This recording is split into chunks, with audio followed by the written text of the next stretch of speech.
Hi, I'm Scott's Case Files, and now to the left of me on my one-shot screen are my awesome players. They are playing with me. We're doing Urban Shadows 2nd Edition. This is the second part of a two-shot. So if you haven't seen part 1, think of checking that out. Check the VOD of this out later. You know, all the good stuff. You know how it works.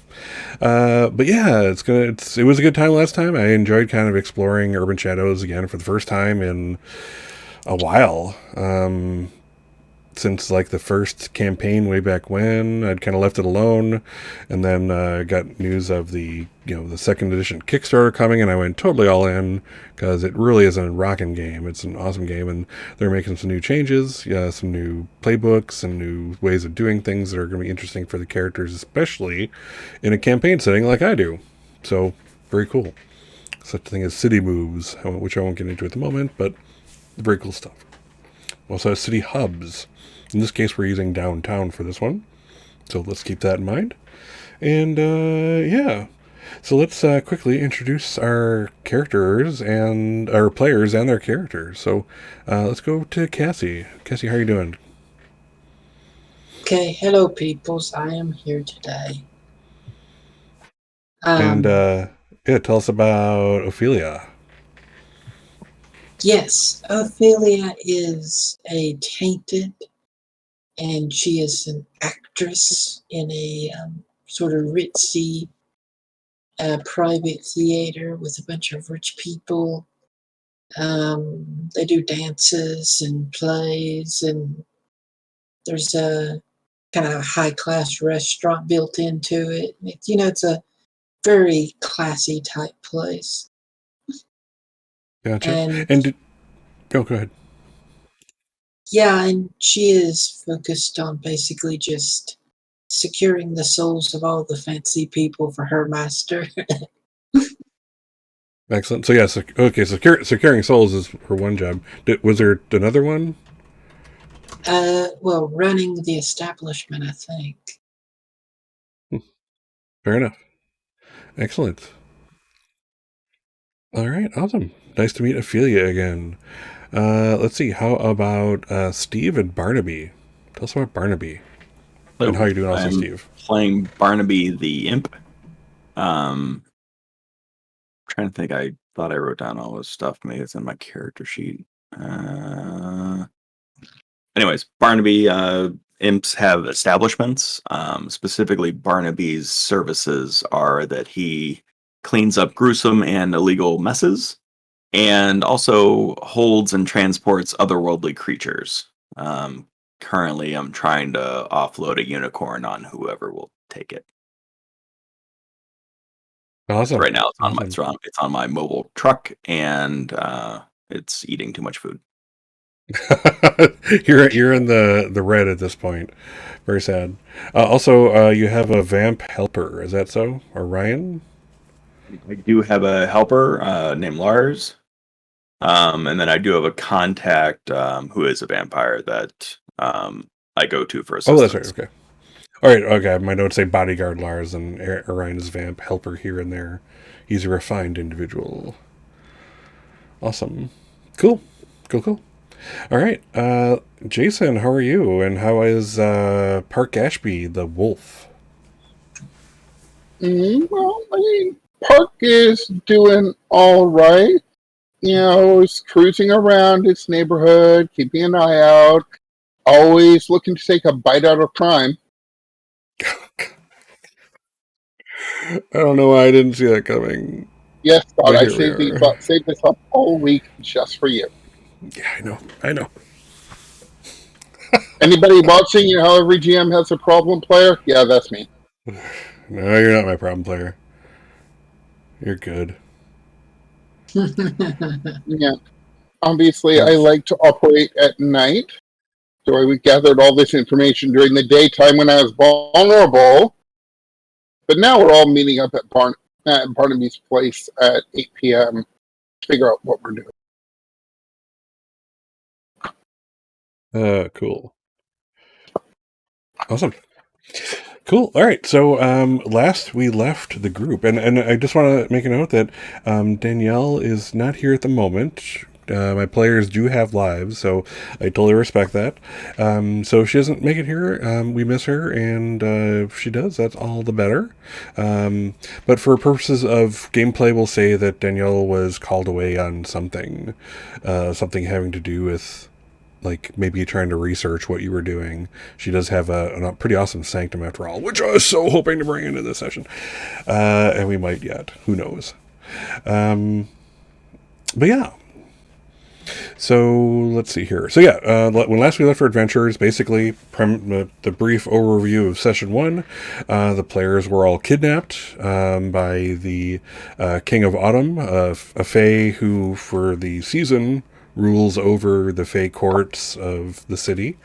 At the end of his reign, basically he's taken to Arcadia, and that's where he spends the remainder of his days, as it is with the rest. They kind of circulate through that way.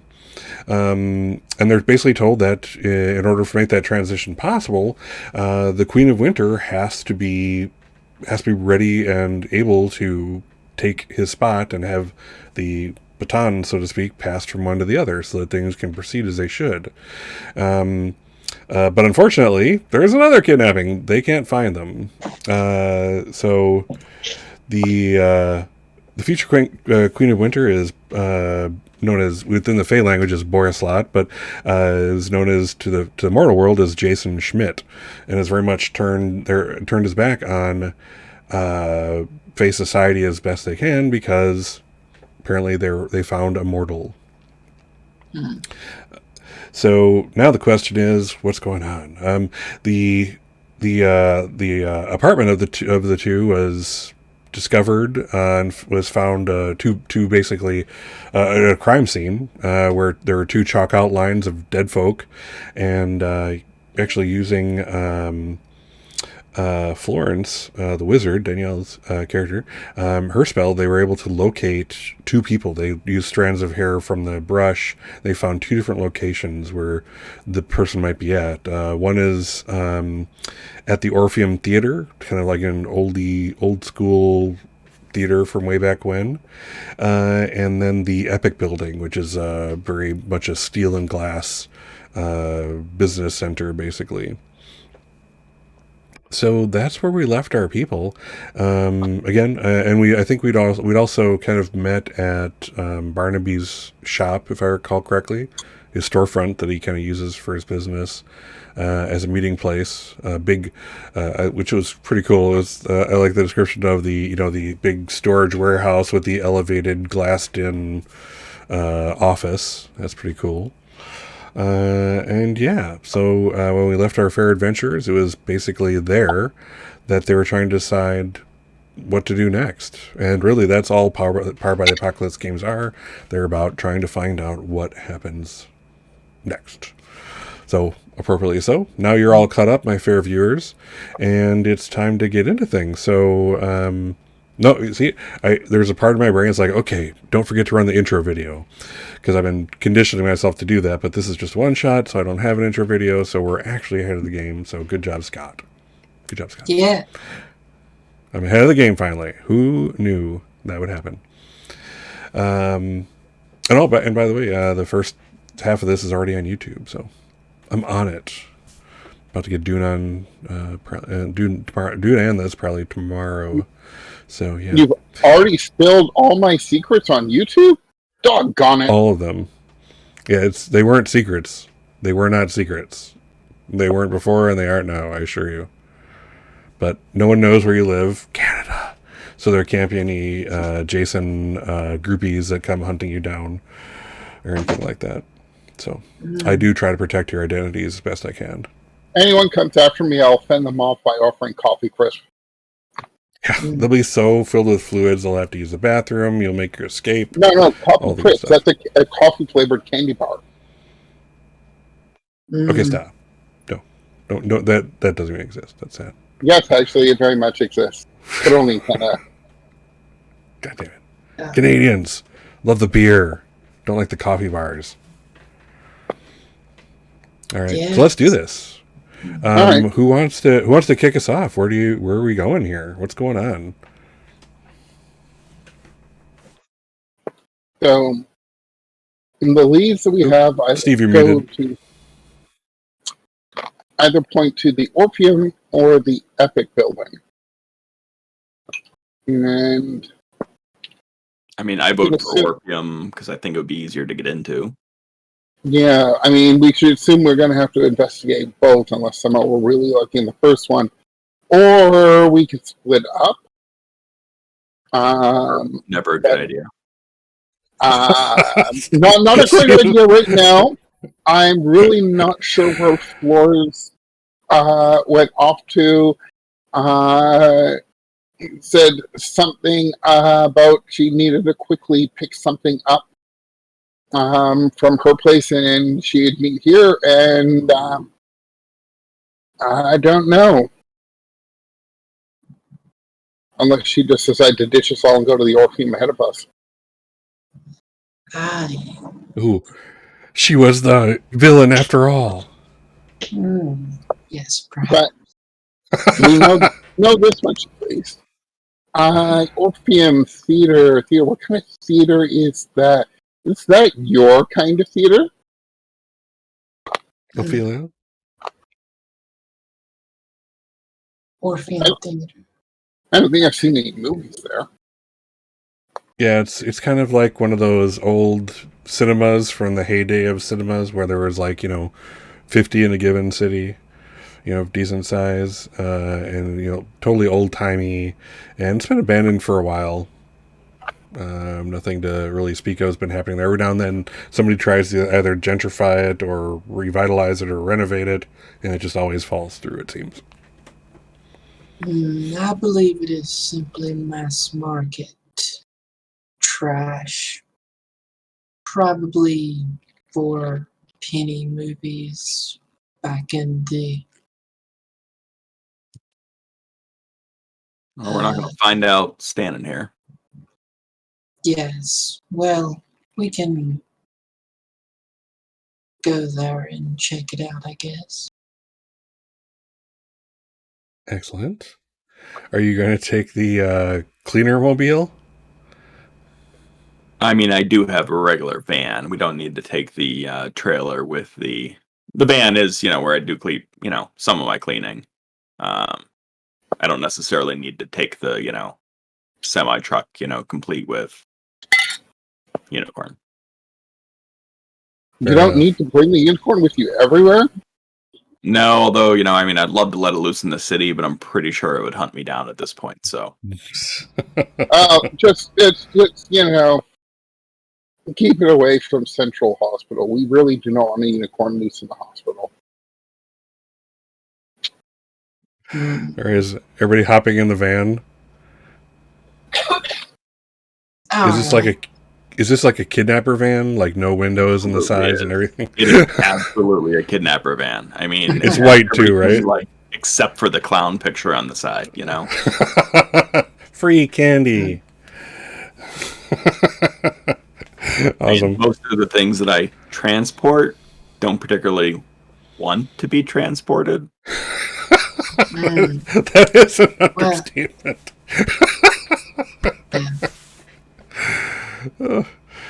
All right. Yeah, it's a few minutes drive in. It's really, you're already kind of in the downtown area, so it's not really a big deal to go from one place to the next.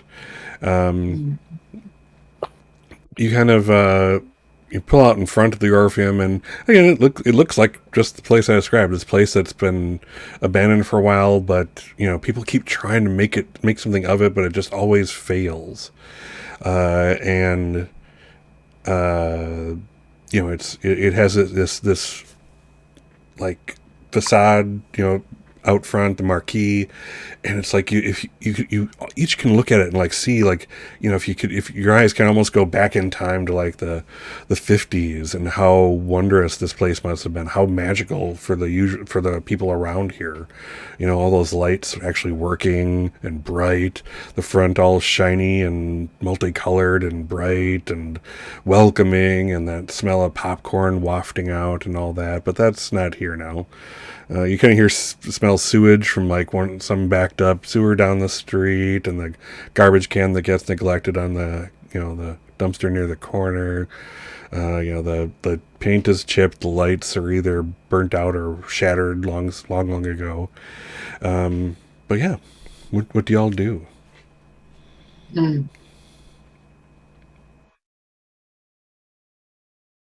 Uh, well, Ophelia will get out and walk up towards the front of the building, I guess, and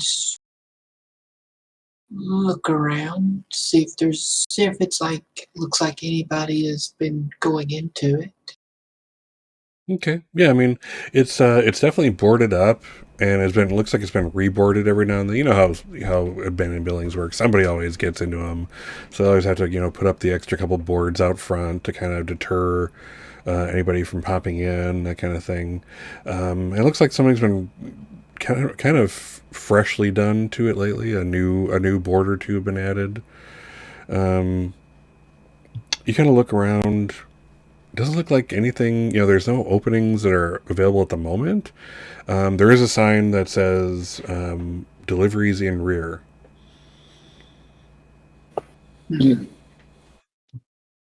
Yeah, I'll get out of the van, find Ophelia, and just kind of, keep an eye out, just watching around, in case there's any trouble. Just kind of keeping an eye on things.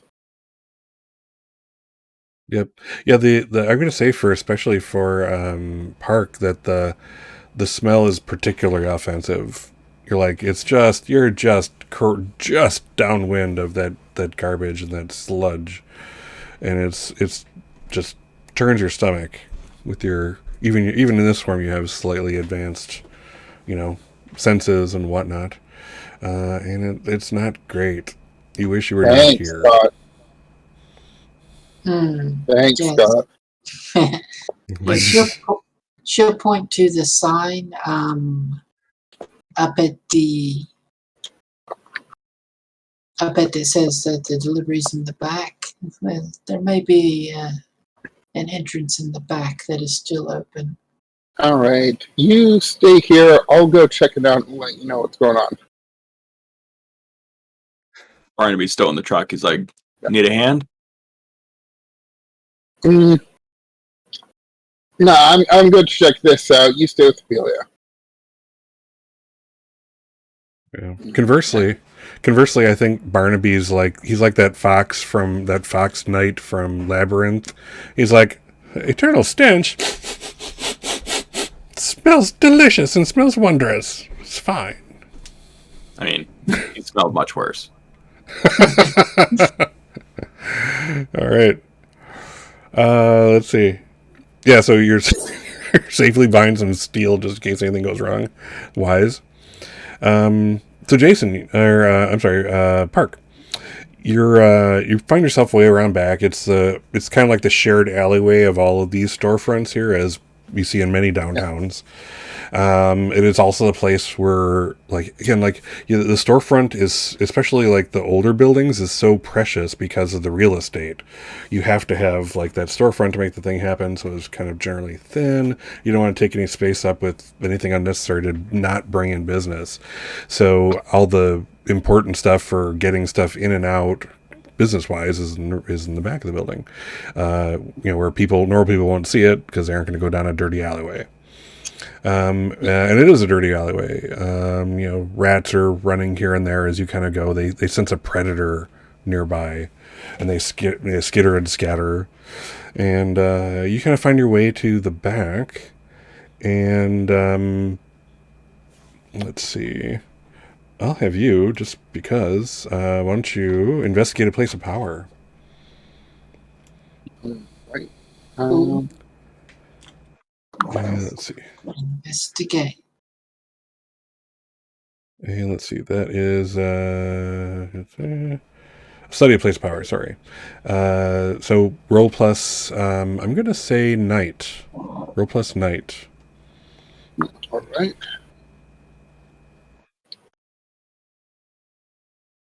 Two d6 plus 1. Okay, so that's a 9. Ooh, nice. All right, so partial success. So study place of power. On a hit, you see below the surface the rail underneath. Ask the MC one question about the schemes, politics of the circle in question. On 10 plus, which you didn't get, it normally grants you an insight and +1 forward to make use of what you find out. So you're kind of looking, and I'm going to say you sit there and you kind of like study it for a while. Again, your senses are more advanced than most people's.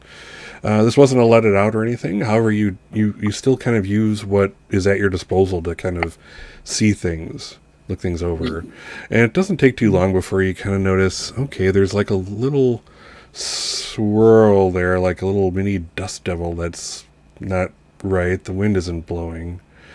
You kind of see that, like, it's not just you that the rats are running from.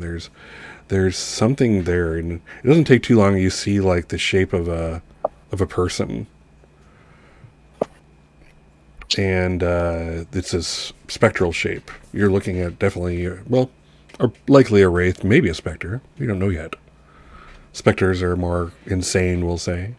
I ain't afraid of no ghosts.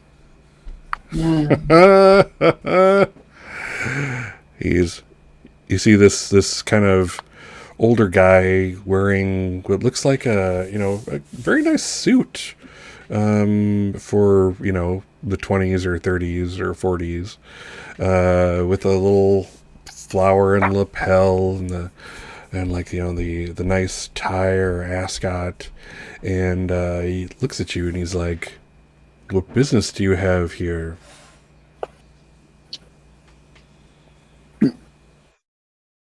The one about then that you do also notice like other things poking around from inside. You see like heads going through from the inside, looking out to kind of look down at the disturbance as you do so. Sorry about that. Please continue. I am given to understand that the one I have been tasked to protect is within.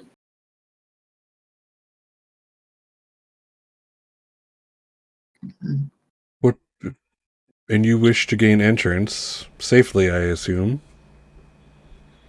So that I may protect and discharge my duties and that I have towards this person, yes. He kind of looks you up and down. My brothers and sisters have told me that there are other two equally curious about this up front. Are they with you? I'm sorry. Indeed, they are my associates. We've all been tasked with the protection and escort of this person. By none less than the fairy court itself. Right. We haven't seen much adventure, much excitement around here lately. I'm inclined to let you in.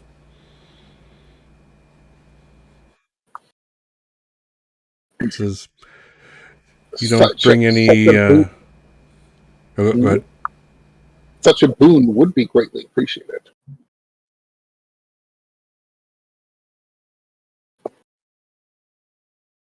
He kind of looks you up and down.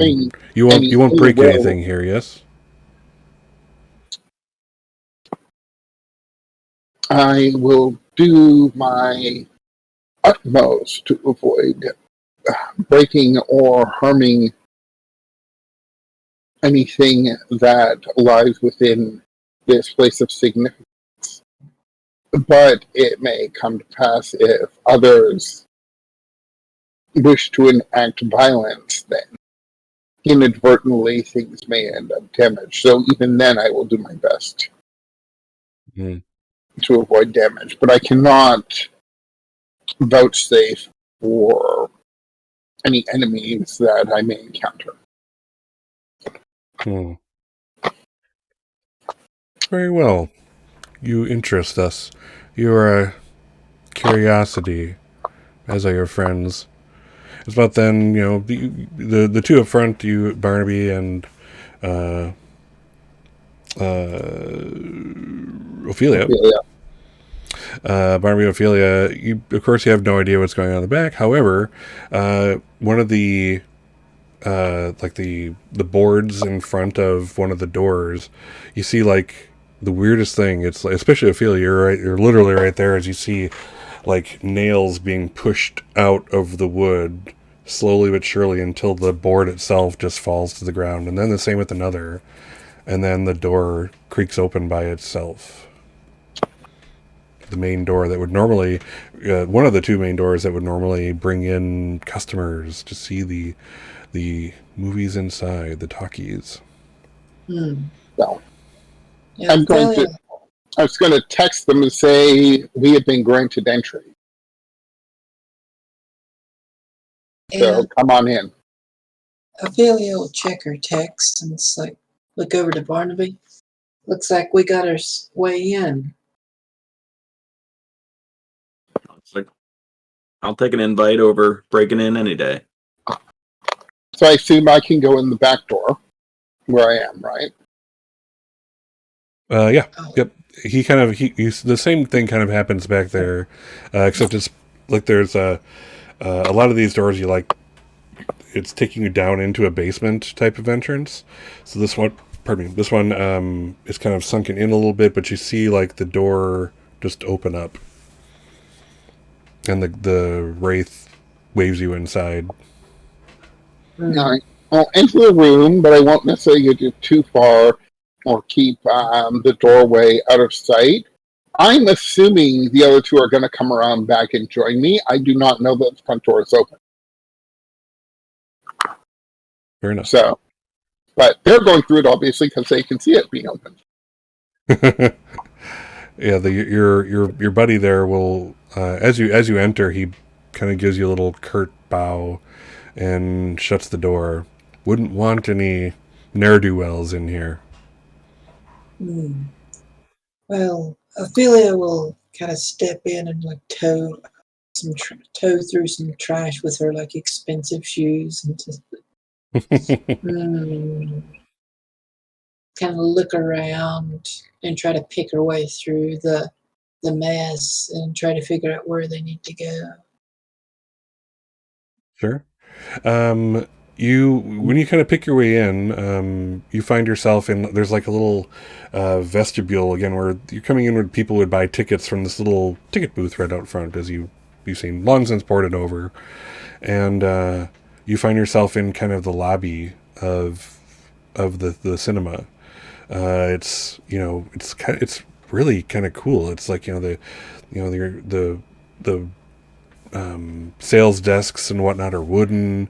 There's still like the old cash register, the kind you had to crank to get it to, do the computations and everything for you. Right there, you see an old style popcorn popper standing, just covered in dust and its parts rusted and whatnot. And you see the entrance to the actual Orpheum Theater.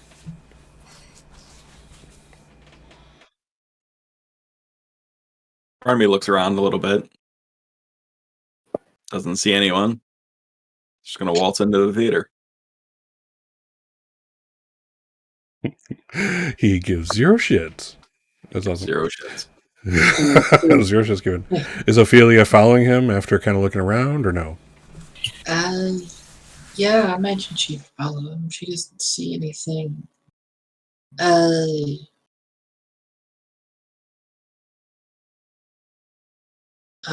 Particularly interesting. Okay.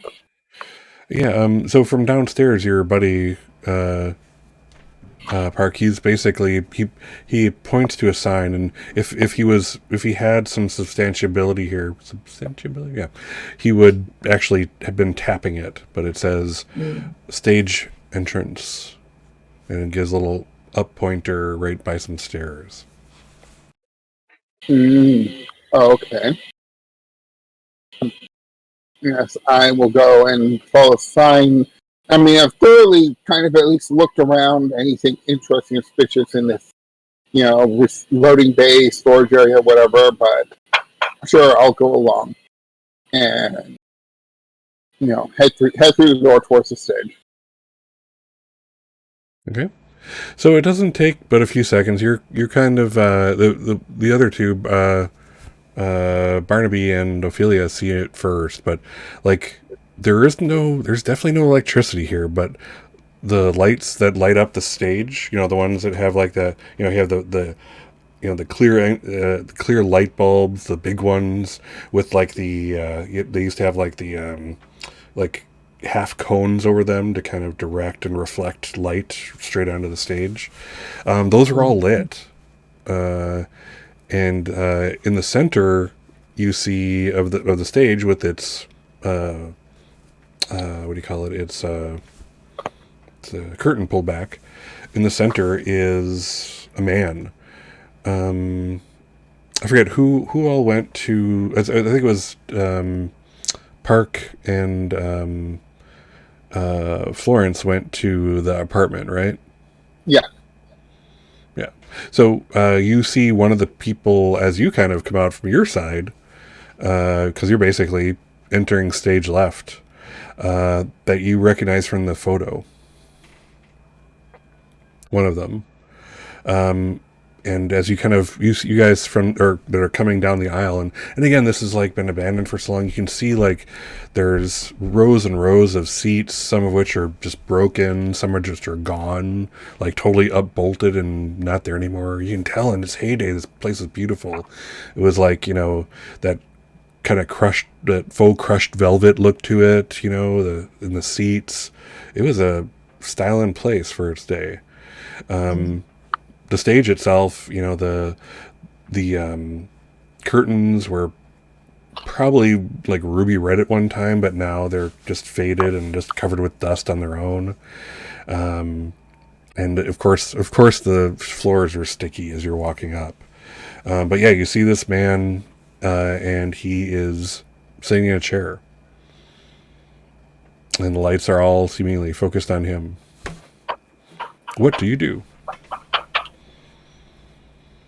The spirits definitely seem to be active in this place.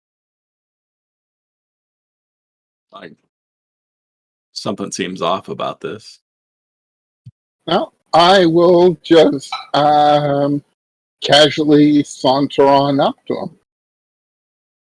Okay.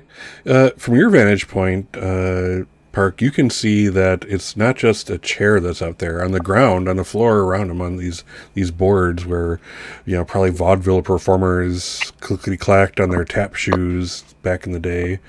You can even see the wear marks of where the most popular blocking was for that kind of performance. You see basically like what looks like a very complex mystical set of circles painted on the wood itself. And the hair on the back of your neck starts to rise the closer you get to it. Oh, I know better than to cross a magic circle.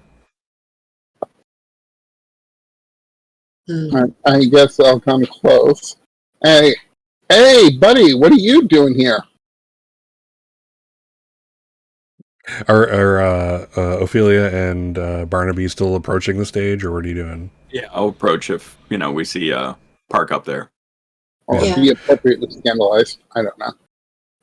Ophelia? Yeah, Ophelia will approach and try to climb up on the stage, I guess. Yeah, on the sides, there are, again, conveniently located little stairwells on the far sides of each side of the stage.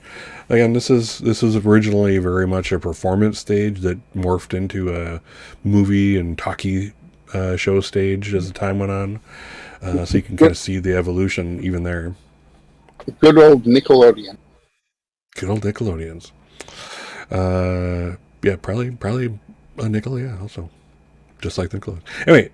Yes, but yeah, you by the time that Park asks this gentleman what's going on, he seems just very content sitting there. It's one of those bar stool type things, the high stools, all completely made of wood, just a little circular top to sit on, and he has one leg crossed over the other as he sits, and yeah, he's dressed like he was ready for bed.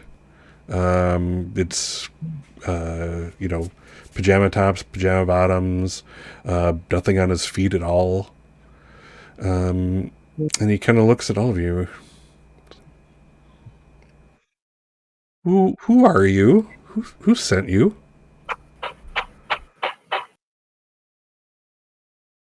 My name's Park. What's your name?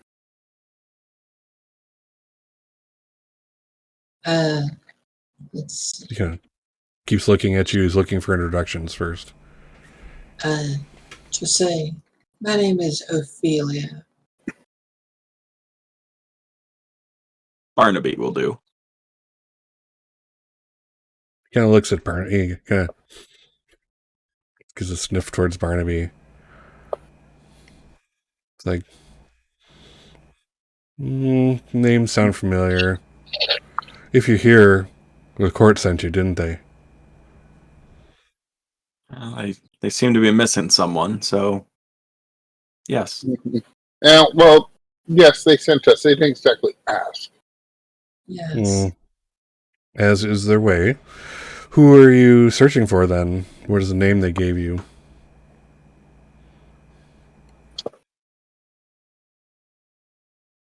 Boris Lander? Is that who we're searching? Jason. Yeah. He kind of, as Ophelia says, Borislot, he's like, that person doesn't exist anymore.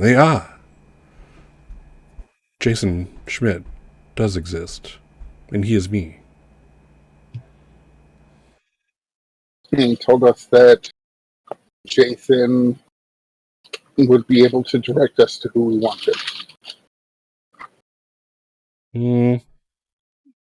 I think they meant for you to find me. Did they say something about the Queen of Winter? Or do they just give you no information whatsoever and send you on an almost impossible task that somehow you're making progress on? Well, the Queen of Winter was, the end goal, but Yes, it didn't start with you. the queen is necessary part because winter is coming, and so we didn't have much time apparently. Only too true. Well, you found her, the Queen of Winter. I'm right here, but you can't take me. Why is that? Kind of does one of these. Yeah, I was wanting to look at the magic circle and see what it was about.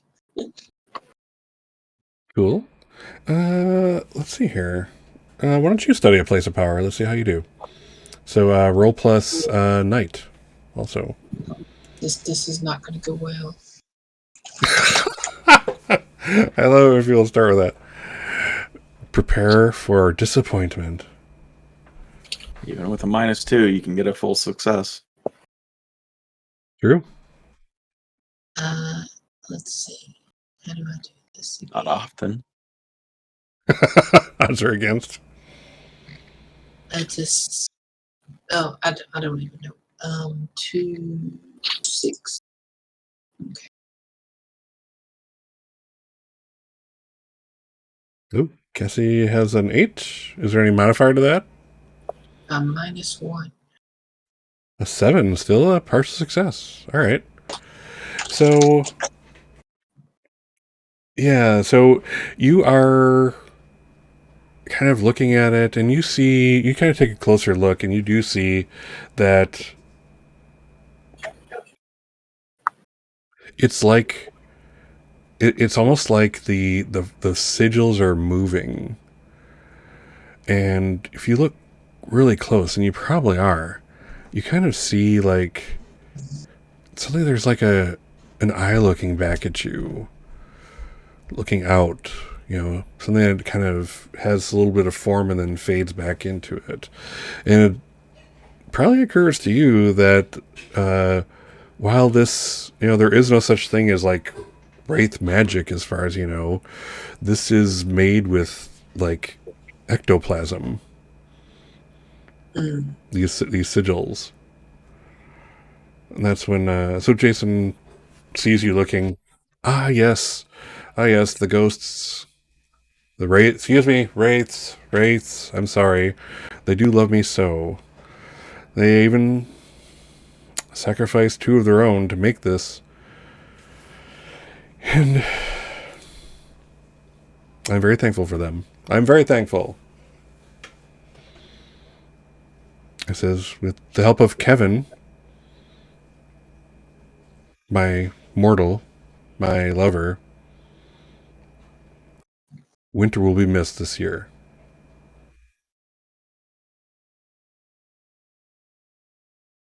And you're just gonna sit there? For long enough.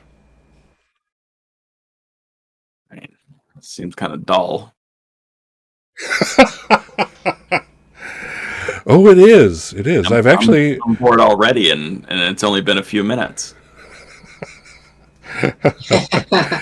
That's when you see. That's when you see like what the wraith that let Parkin, who this is your first time seeing him. This man in the nice suit with the tie. Ah, that is where you're wrong, sir. For witness, and he kind of waves his hand, and all of a sudden you see all these wraiths appear, and it's so obvious that they're all actors, and you're starting to see scenes being put together and simultaneous scenes acted out from various Shakespeare films and tap dancers and all kinds of physical slapstick comedy going around. It's not boring if you know where to look, says the head wraith.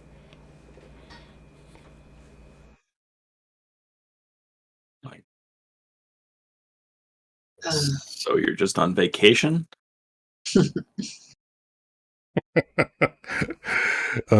Yeah, so...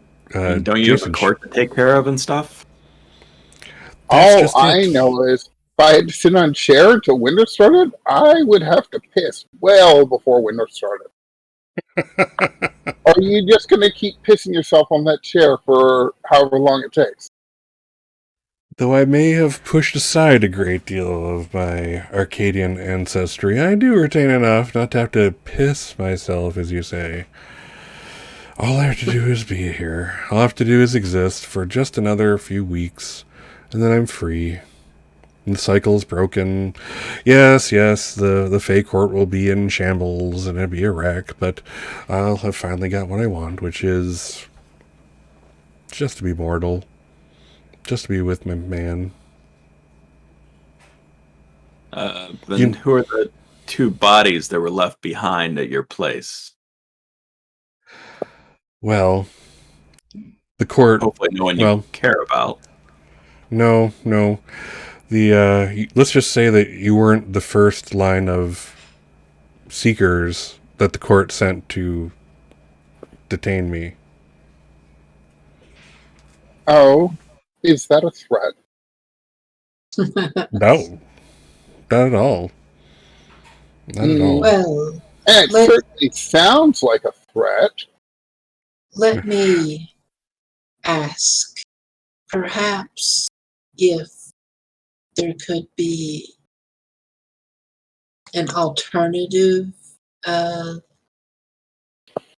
Winter Queen that could go back to the court? Not you, but somebody that they believed was you? I don't necessarily know much about the Fae, but I don't think a fake would work. There's probably some kind of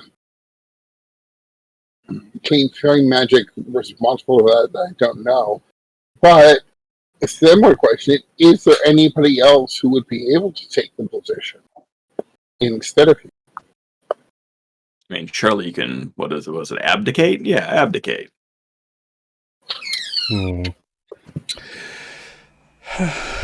So, you obviously are not very familiar with how the Fey Court operates. You see... No. I'm a demon. Of course I'm not familiar. You can see I'm that... almost a demon. You can see the consternation on his face where he's like being interrupted when he was obviously about to monologue. He's like... I don't really know the Fey Courts. I've only dealt with my own ancestor spirits. You're not from my land, so I don't normally interact with your type. You kind of look to Ophelia to put her 2 cents in. She looks at the ghostly actors, looks at him, looks back at the ghost. I'm sure my master could provide a better deal for you than this guy. He's like, whoa, oh, looking to better protect me. Who's your master?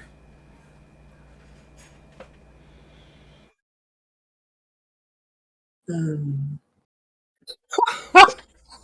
Now you make me have to think of a Cassie name. is not the improv master. She's so much, but she is not the improv master. That's okay. Now, Put random syllables. Speak in tongues for a second, and that's the name of your demon.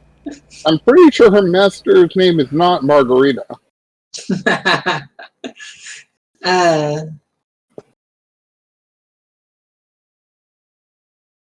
Let's see.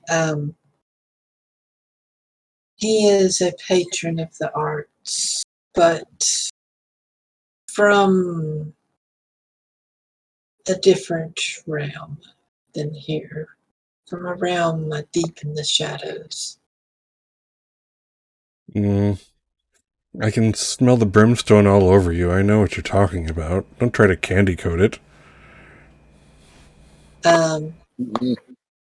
You seem to be very, very roundabout naming this. But do you call your patron Daddy?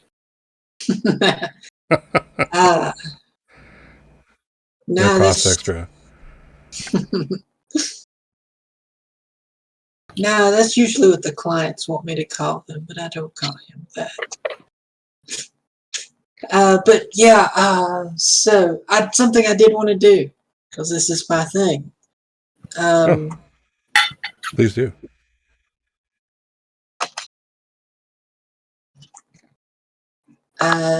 When you figure somebody out by tempting them with power, roll with heart instead of mind. So I can try to figure him out. Perfect. Yeah, all right. So yeah, roll with your power. With my heart, which is... Or heart, or whatever. Yeah, the other one. I'm sorry.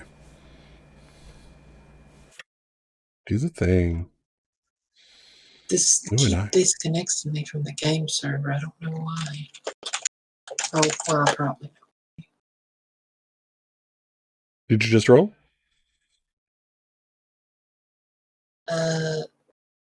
One second. Let me do something.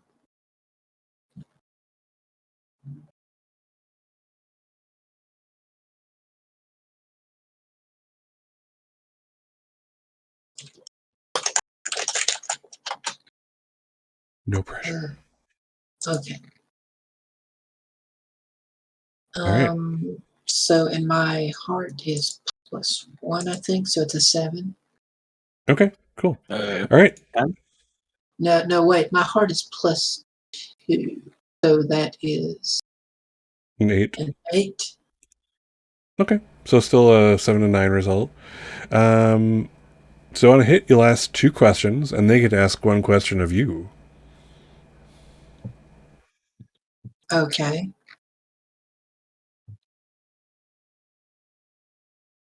Let me see. Well, I guess since what we're doing is, how can I tempt him with how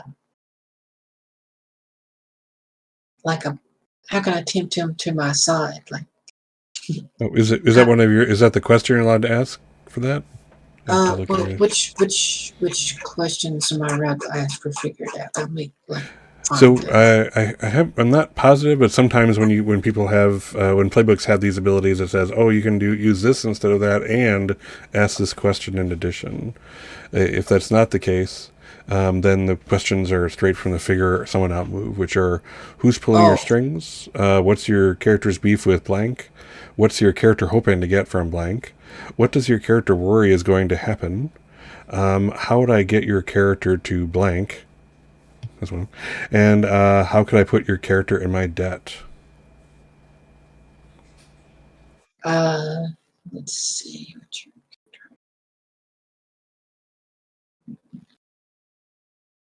Well, yeah. How could I put this character? Yeah.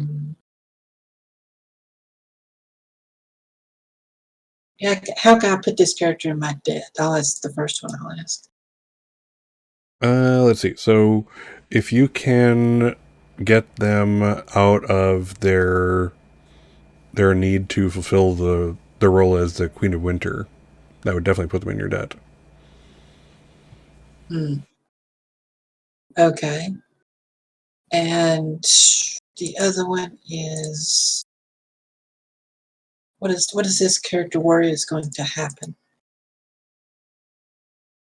So you can see that he's been talking about his lover and the inflections thereof, and kind of looking around at you. He seems a little worried, and what he's worried is going to happen is that you're going to actually succeed somehow, and he'll be forced to become the Queen of Winter, and after serving their term, going to Arcadia, never to return to Earth's plane again, and therefore leaving behind the one he loves.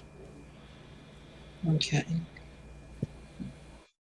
Oh, okay. But some going back. Okay. Okay. So you could ask me a question then. Yes. Let's see. So, let's see. How could he get your character to just walk away? How could he get my character to just walk away? If he could defend me from reprisal from the Fey court. Cool. 'Cause- Very cool. So yeah, and just as a point, I think I pointed out last session, but the kind of cool things about all this is like the figuring something out type of stuff, and how can I put my character in your debt? The answer that's given, if you do that thing, the thing that comes from that just happens. So like if you could protect him from becoming Queen of Winter, he will be in your debt. It's you've done the if, and now that's the then statement. So by answering like if he could protect you, then what you're saying is that you would just walk away and let him be in peace and all that kind of stuff. So I just want to point that out when you do give these answers, that I'm going to kind of hold you to it. Should the thing happen, you've basically given your own answer already. So kind of keep that in mind. Things do change. Things change. How you figure someone out 1 minute might drastically change depending on what happens and the minutes that follow. So that's to be granted. But just putting it out there, and it's kind of one of the cool things about the system. You know your goal and what you need to do to get what you want. So cool. He's like, what do the two of you bring to the table? I mean, I find things. If you need someone to take your place, I mean, I can ask around, but I don't know how that works in your court. How does someone ascend to queen? That's just it. It's completely random and binding. Well, then anyone could work. No, the choice. I've been chosen. I don't even have any standing in the court. I haven't talked to another Fae for 3 years. I don't want anything to do with their society. I'm the lowest of the low. I'm this close to being an outcast, and I was randomly chosen. I did not see that coming. And you can become an outcast.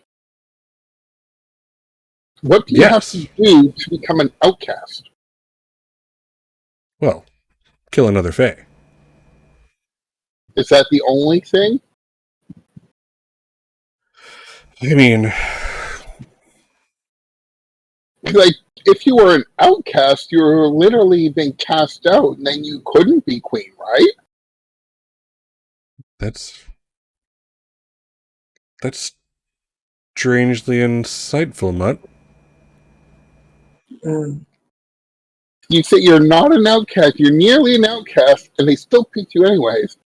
But they've never picked anybody who's an actual outcast, right? Like they're outside. How could they pick them unless they're picking just anybody at random, whether or not they're Fae? I mean, for all we know, if they're doing that, like the next Queen of Winter could be a unicorn.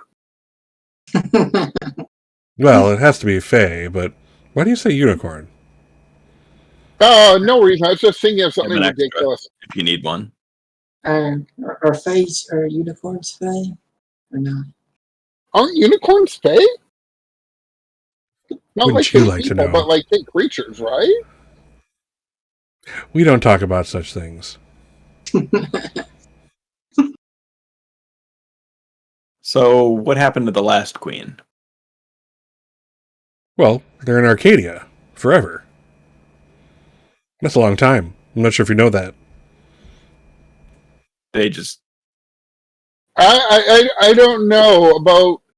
I mean, forever. It takes about 83 seconds, according to my dog. Mm. He's like, you're intriguing me. So there is a way, if you're interested. Ooh. Mm, idea. Hold on.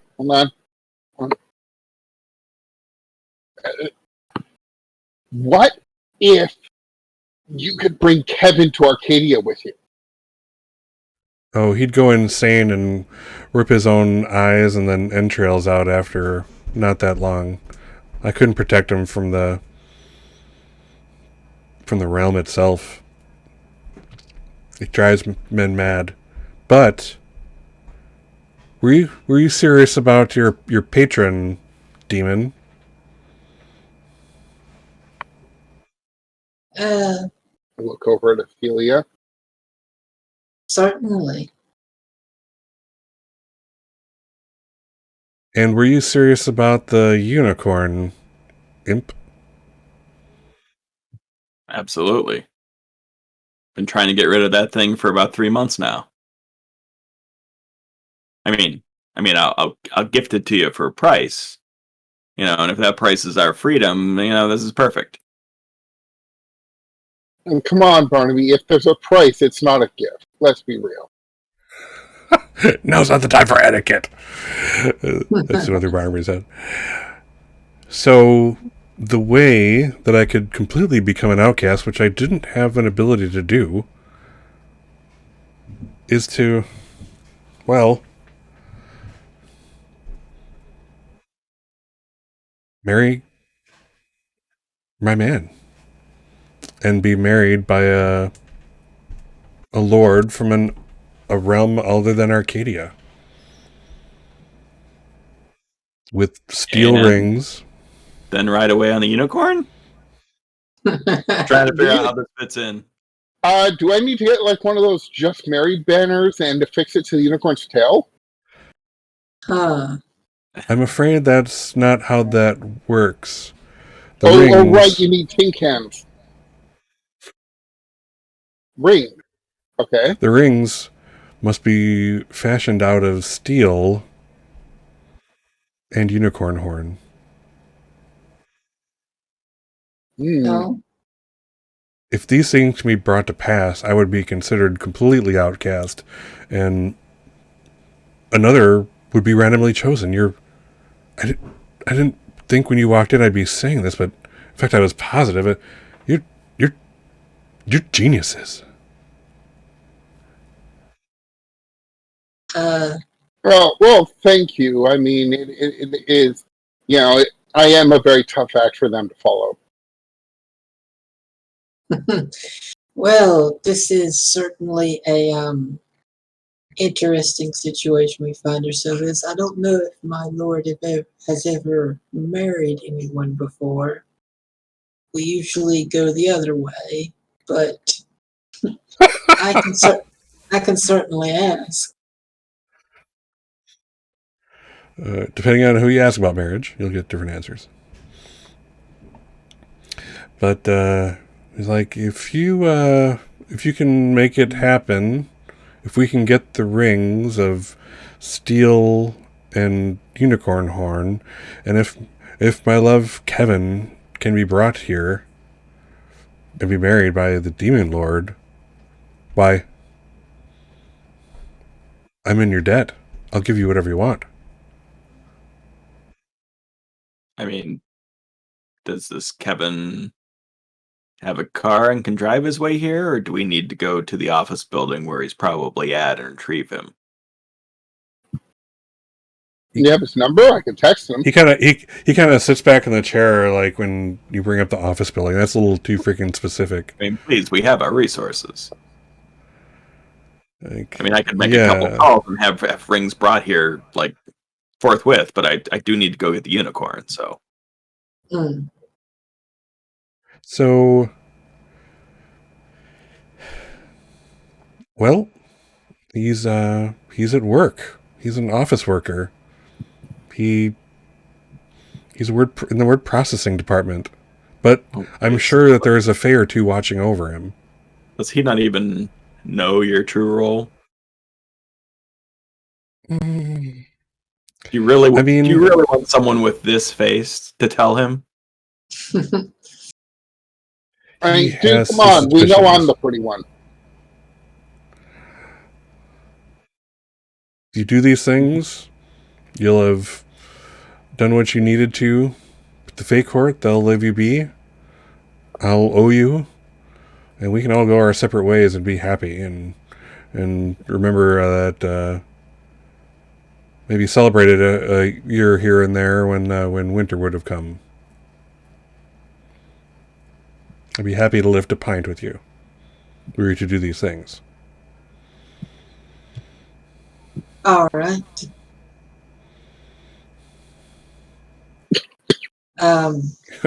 Jason, no, not on Let's stream. see. No, I don't know who to call. Oh, Jesus. Maybe It's like a freaking nightmare, by the way. If only he had water nearby. I'm sorry, guys. I didn't mean to cut you off. Please continue.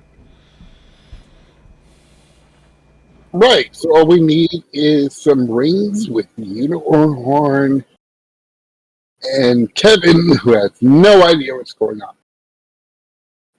And a demon lord to preside over a wedding. Yes. I think I can use my dark bargain for that, I guess. Well, let's figure it out. Let's take a look at the taint. Pardon me. When you seal a bargain with someone in smoke and blood, roll with heart. On a hit, you infuse the agreement with demonic force. On a +10, pick 2. On a 7 or 9, pick 1. Gotcha. He's not going to leave his circle of protection until things are kind of in place. So you wouldn't be able to quite do that. But you can go ahead and see about getting an audience with a demon on this plane, your lord or someone else. Yeah, I guess I'd have to let it out and summon your dark patron's attention directly on your location. That you can do. Meanwhile, Barnaby needs to make some rings or get them made or something, and I'm assuming that leaves Park with picking up a boyfriend or fiance, apparently. Would you like to take the truck park? I should be able to make it home on my own. Ah, sure thing. Yeah, so trusting. It wouldn't be too hard for me to get over there. But I don't know. This other guy's probably not up to running back the whole way. Well, I hand you the keys and sort of, stretch, back muscles that probably had wings on at one point. And I'm going to go back to my establishment. I'm going to try and disappear and teleport there. Awesome. I believe that's a let it out for you, isn't it? It is a let it out for me. All right. Let's let it out. I believe plus spirit, right? That's usually what let it out is. So let me actually see what my stats are. It's spirit. Luck of the dice. Here we go. No pressure. 6. I've not used this dice roller before, but we shall 6 see. plus. What's your spirit? Well, sure would be nice if someone, would like give me a push in the right direction, Is your spirit 0? Probably. Yeah. Yes. Oh, I could assist you a second. I mean, Do you have any? What's your spirit? I am. Out of curiosity. What's that? 0. What's your spirit? My spirit's 0 also. Well, lend a hand is rolling with circle, actually. And Yeah. everybody's No, I was just, yeah. Okay. yeah. You start to see like Barnaby, like do that thing with like the shuddering blink, like it's Like I'm not quite flickering out. not quite flickering out. Like I haven't quite mastered Demon 101. I bet Ophelia would be able to help best, being a fellow demon of a kind. Yeah, she'll like reach out her hand and try, and you'll be like surrounded with like smoke and shadow, and she'll just make a fist Nice. and try to like help you out. All right. Go ahead and roll with. I believe. What did? What's your Imps circle? are wild. Is wild, Yeah, wild. So I got a which 13. is what you are, I believe. So. I got a 13. Very Yes. nice. Oh, nice. Okay. Well. All right. Yeah. So mark 1. Let's see Corruption. here. Yeah, mark 1 corruption, Barnaby. And then let's see here. EMC health of the effect is costly, limited, Possibly or limited unstable. or stable. Extra ability from your playbook. Okay, so yeah, the I'll say that when you get there, it's unstable in the sense that basically like you get there, but your clothes are left behind.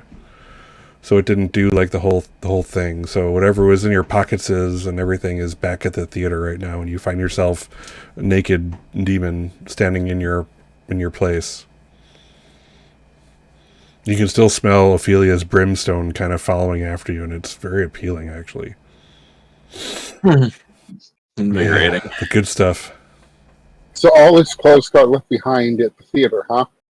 Yeah, it looks like you got like good Jedi or something like that. Jedi Ghost or something. To be fair, I do actually have a landline, so Give a call or Well, I will just it's like, oh, okay, and just start picking up everything and putting in my duffel bag. Yes, looks like he has not yet mastered that particular trick. Typical demon, always running away from anything hard. running amok, one might say. So I had a plan. There's a lot of ghostly actors, Mhm. and her, mission is to collect souls. and Oh my. and her master is definitely a patron of the arts. So how would I go about maybe trying to collect them for him? I'd say you'd be able to work on one of them in the time you have. You basically have to persuade an NPC. So to trigger that move, you have to activate the trigger, which is basically you have to use seduction, promises, or threats. You have to have some kind of like leverage. So you literally can't just walk to somebody and say, "Hey, let me in," type of thing, and they let you in or they don't. You never trigger the move because there is no leverage. There's no like, "Why should I?" type of reaction. So basically, yeah, if there's promises or threats or seduction you can make, then that would trigger the move. That you want to try? Sure. Well, I'm trying to get, something I can use to bring my patrons' attention to this place. So she will walk up to one of the ghosts and be like, "You have a good show here, but if you would like to perform, if you'd like to be free from this place to perform wherever your heart's desire, to perform for ancient and powerful beings, then I can make that a possibility." Yeah, so you get the attention of what is quite obviously a ghost mime, because it had to happen, with all the Marcel makeup and everything. And he, like, does the thing where he does the wall and then, like, opens the window. It's like, and he kind of like, tell me more, tell me more. Hmm. You're about to trigger it. Give one more reason. No, then we'll try persuade. One more reason.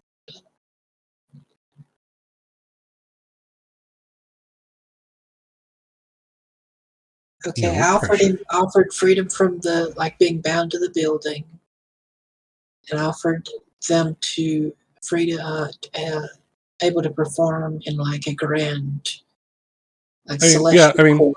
yeah, that's definitely. I'm going to say, yeah, you've already triggered it. So yeah, go ahead and that makes a lot of sense. Go ahead and roll with heart. Okay, Let's see how we do. Where's your heart, out of curiosity? 2, What is it? 2, Oh, 2? so 10. A 10. Nice. All right. So let's see. On a hit, they see your point and do as you ask. So they kind of do the thing where, like, they move the wall aside, and then they do the rope thing where they slowly inch their way towards you, and then kind of just reach out their hands to you. Hmm. Well, I imagine to call her master, she'd probably take out a small knife and offer make a cut on her like forearm and pour it into like a maybe like a bowl or something. Maybe she'd probably have some kind of small bowl that she'd keep with her, and just pour that small bowl, pour the blood in the bowl, and like offer it to the ghost to drink it. Oh, interesting. And that's what you're doing to let it out? Yes, All right. That sounds cool. I'm down with that. Go ahead and let it out. Roll plus spirit. See how we do. yes. Uh, this is already going to go poorly because I have no spirit. But You're still doing fine. Let's see how we do.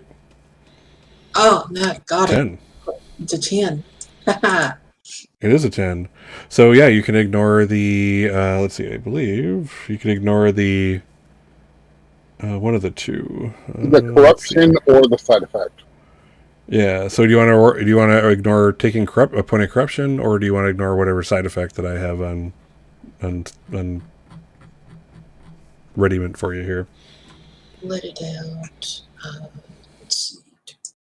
Roll spirits, ignore the corruption or the Since this is a 2-shot, I'd probably just take the corruption personally. corruption is the good one. Yeah. Will you do that? Yeah. All right. So cool. You mark your corruption. Park, are you still here? Are you already hitting the road, or what are you doing? Yeah, I can be on my way.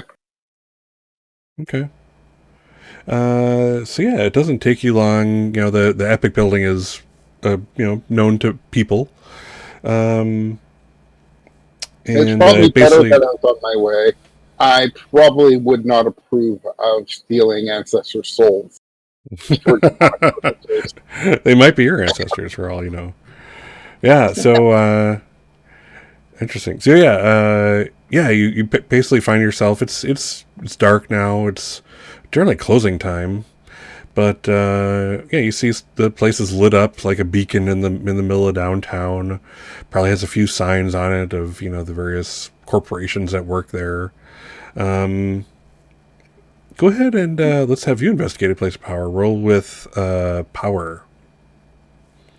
Roll with power. Um. Oh, that's lovely. That's my -1. So 7 -1 makes 6. 6. All right. So you kind of you're kind of going up there. You notice that as you kind of walk into like the big glassed in lobby area, with like right near the entrance, you see like the what do you call it, like the greeting desk, or what the hell is that called, the front desk or whatever. There's security guards there, and you can see the elevators and whatnot ahead of you as you're kind of moving for them. You see one of the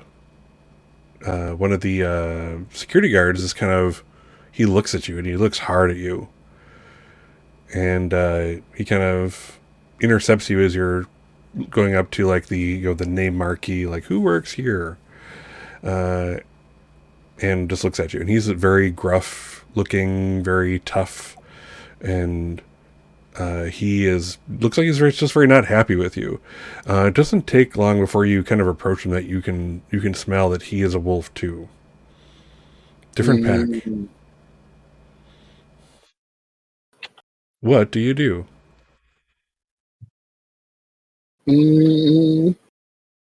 Well, if he's not moving to engage me in that, I'll just kind of give him the nice deferential nod of acknowledgement and just kind of carry on with what I'm doing. Well, he is going to stand in your way, so you're not getting past him at the moment. He's like, ain't smelled you lately. Smelled you sent from afar. What you doing? What you doing here? You're in my territory now. I was asked to pick up somebody's boyfriend and bring them Does back. this look like an escort service? I'm not asking you to be the escort now, am I, big boy? You hear the low growl of it's like a challenge for supremacy type of growl.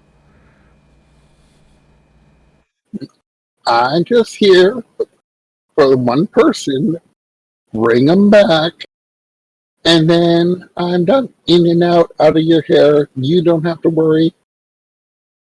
No problem at all. The workers here are under my protection.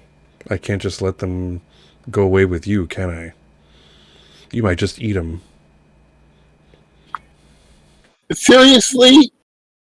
They're still sick? I have not eaten anybody in my life, unlike you. There's like a little lady who's going past you guys, like, I haven't eaten money. Kind of just makes her way past and continues onto the elevators.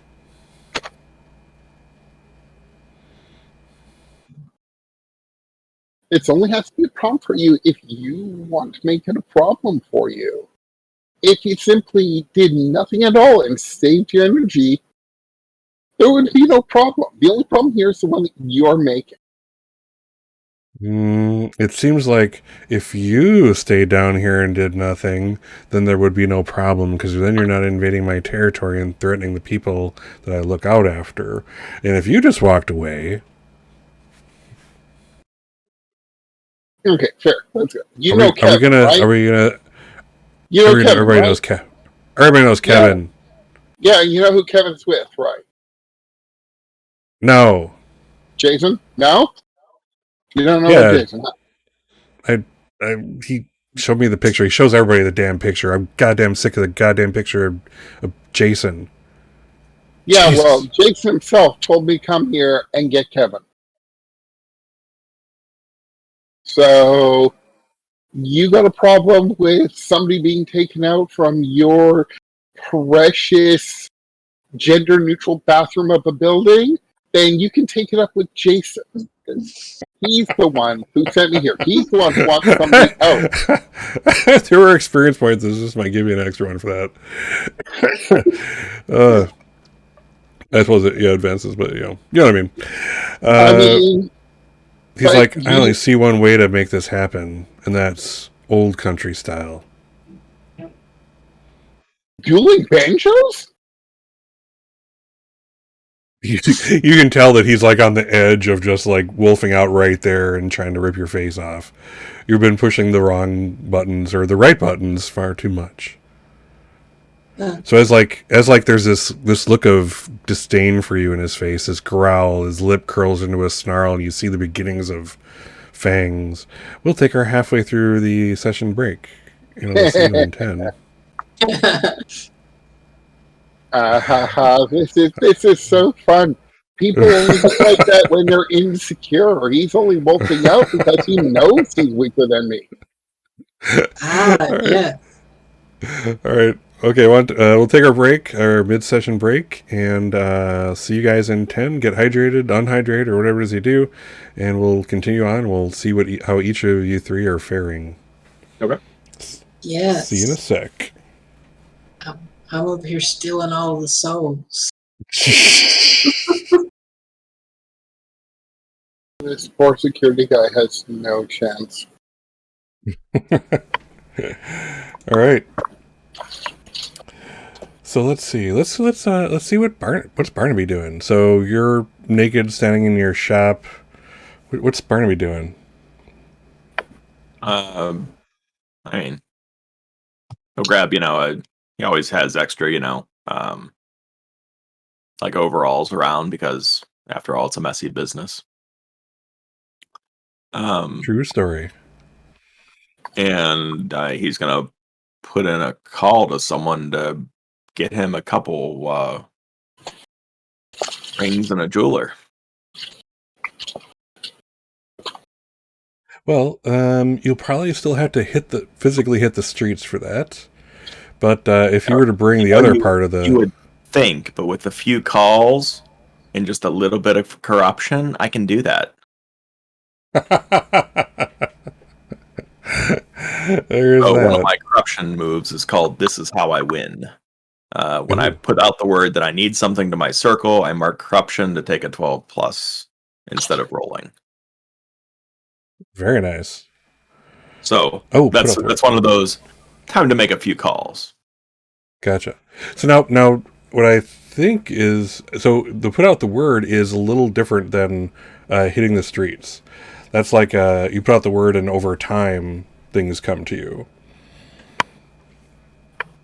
It's like a between session thing. It's like part of the city moves. Is it? Yeah. Well, that's new to me. I only know that because I literally asked that exact question of one of the writers of Urban Shadows. I forget. Apparently, that's going to be no use then. But it's pretty cool. I still like it. I hate to steal your thunder and take it down. Take it. Well, then if you don't want me to use my moves, that's fine.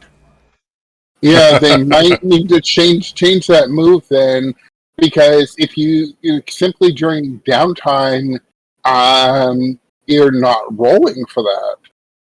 Because you hit the streets to get something that you want, and right, so it's counted as if you roll. But if it's just during downtime you can mention some things and some things happen.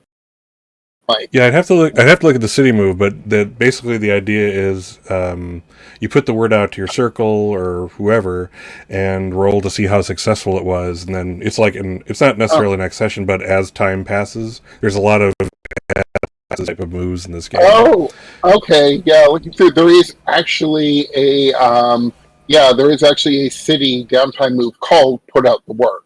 Yep. Okay. Right, which is what that probably is. Probably a lack of them putting that in the proper format for calling that out as a move, as opposed to just writing it in lowercase, normal font. Yeah, because the way it's written is as if it's its own move or something, rather than like a lot of other things say when you use put out the word move, mark corruption instead of rolling to take 12 plus. In that case, I'm going to tell Lars get the unicorn ready to be dehorned. I have to go out and find a jeweler. But I just want to note that that's such a cool imp move, though. That seems like that's like their thing. How cool it is! It's like, oh yeah, your people will definitely be there to help you out. The imps are set up as straight up fixers. Yeah, you'll get the thing. Period. As long as you're willing to hold out for it. Yes. Yep. So, okay. Cool. All right. Yeah. So Lars is like, horn. What else do you need from it? I hear their steaks are delicious. Like, that's all I care for right now. But if you want to get something ready on the Barbie, go for it. Off stage. Yes. All right. Yeah. So you're gonna hit the street. Rainbow Bright, or whatever. This is not Rainbow Bright Urban Shadows. This is actual Urban Shadows. Exactly. Yeah. I didn't say kill it. I just said get the horn ready to be dehorned. Can a unicorn live without his horn? Have we not seen? This isn't. What's the movie This with Tom isn't part of my Cruise? expertise here, so. Yeah. Legend. We all know that you take the horn off. Really, Tim Curry plays the demon. This is a disappointment to me. Sorry. This is almost a personal affront, but here we are.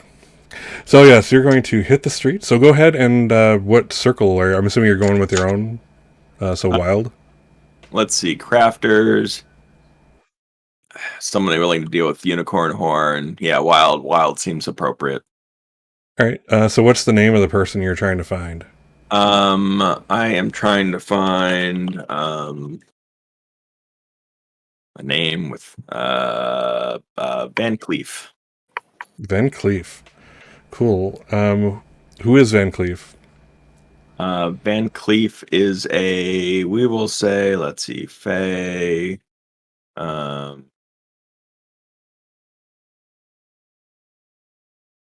Steel. Someone, let's see, Wild. Wild doesn't include just Fae. It's also demons. I think he's another imp. Sure. Someone who focuses on crafting.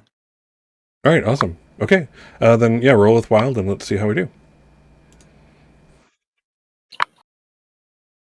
And modifier 1.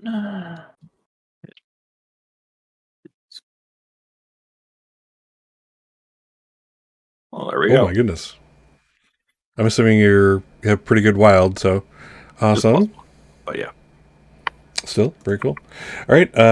So yeah, on a hit, they're available and have this stuff. So yeah, you get to Van Cleef. So Van Cleef's shop is not as nice as yours. It's like in the downtown area, and when you walk in, there's just that smell of like carbon and like that metal scent of metal being boiled, red hot and cooled down in like oils and other things, blood probably, and the shop in the front is always open, but like it's one of those places that's like the scary place in the block, so people might go in the door for like a dare, but then they go the hell out of there because it's scary as hell. And his shop looks like an old-timey storefront, with like even like the kind of like these rotting wooden desks out front to admit potential clients, dust everywhere, and just metal shavings, like the remnants of all this crafting and stuff. He's not a cleaner-upper type of individual, Van Cleef. But yeah, you know where to go. Go through the one door on the left, then down the hall, and suddenly you're in the forge room, which is where he's always at. And as you kind of open it up, he's like, you see him like bent over this, in the seat, kind of like hunched over this workbench with like just a single incandescent light shining onto it. One of those little, those half dome things, desk lamps like you see. And only thing illuminated is what's on the desk in front of him. He's like, You're here to rob me. It's the last thing you're going to do. Like, rob you? Who else would I get to, get me manacles for those hard to find, hard to control creatures that I take care of? He turns around and he sees you, and his facade of like being humanish is not as good as yours. He literally looks like a goblin type thing. He's not just stooped over his work. That's the shape of his spine. His face is just, looks something like an orc from Lord of the Rings type of thing. Big nose that's long and hooked, kind of scaly. His skin all over, and these yellow eyes. And he looks at you. Ha! Ha! What you do with your love life is up to you. I suppose I'll provide for it, though. Which is kind of leads me to my next question. I need manacles of a different sort.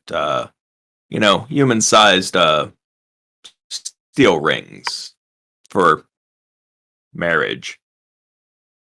Why anyone would enter into a binding contract like that, I don't know, but that's a good one. Oh. He kind of looks around and is like, "You're serious, aren't you?" Bonus. I need you to do a little bit of field work to inlay some unicorn horn that I need to acquire. No, you're kidding. If you can do it. Oh, that hurts. You know better. That was downright mean. But unicorn horn, that comes by, well, not often. I'm sure I won't need all of the unicorn horn, if you need to keep a little bit extra for another project. Is it already taken care of? Because I hear the steaks you make with them are delicious. You're welcome to watch if you want. I'll bring my tools. Excellent. I don't know. Normal human-sized rings, of course. I just shrug. What's the human size anyway? Figures, I don't know. Yeah. We'll figure it out. We'll figure it out.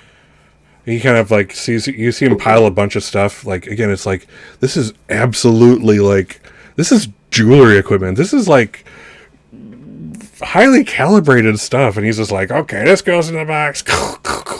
And he has this what are those, the old timey toolboxes made of wood. It's like, has just the dowel rod on all the way along the top with all the stuff kind of in the open there. And he's just tossing stuff in there, and I can imagine that Barnaby just winces, oh, that's delicate. That's delicate. I don't usually deal with delicate, so there's that. Before you know it, his toolbox is all loaded up. He's like, "Alrighty then, let's make it. Let's do some creating." Just lead me to your car. What? Okay. Be prepared for the Van Cleef driving experience. And you get out to the car, and it sure as hell, there's dents everywhere. It's missing the front bumper. If there's been a signpost in town that he hasn't hit, it's pretty impressive. He's like, "Get on in." I'll take him back to my shop. Kind of. Next thing you know, you're just totally ripping through the streets of the city, and turns 30 miles an hour faster than they should have been taken. I assume there's no law unbroken. There's no law unbroken. Correct. Awesome. So let's see.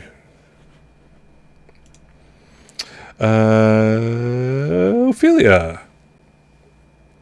What are you? I forget where we leave you now. So you have your soul to tempt the one of the bosses of the underworld. Yeah, well, she convinced this ghost to basically sign up with her patron, and I had him drink some blood, and then I rolled to bring the attention of the patron to this location. Cool. Come to the dark side. We have Did we cookies. actually do that roll? I don't recall. Yes, we did. I got a 10 on it. Oh, that's right. That's right. I'm sorry. Excellent. So it doesn't take long. It seems like actually it's supposed to take a little longer than you're expecting. It's like did you had that thought going through your head, Ophelia, of like, did this work? And like the mime is silently waiting. Usually, The mime. usually the boss shows up faster. Yeah. So yeah, it's like you're did this even work? Did I say the words right? Did I do the thing? And suddenly things start to shake around there. Like there's this dust, in the those bright lights on the stage. It kicks up all this dust. You see all those dust motes in the air, and before you know it, like one of the walls actually opens up. It looks like the boards break apart like they're teeth almost. And as it separates, there's this dark void, just darker than dark.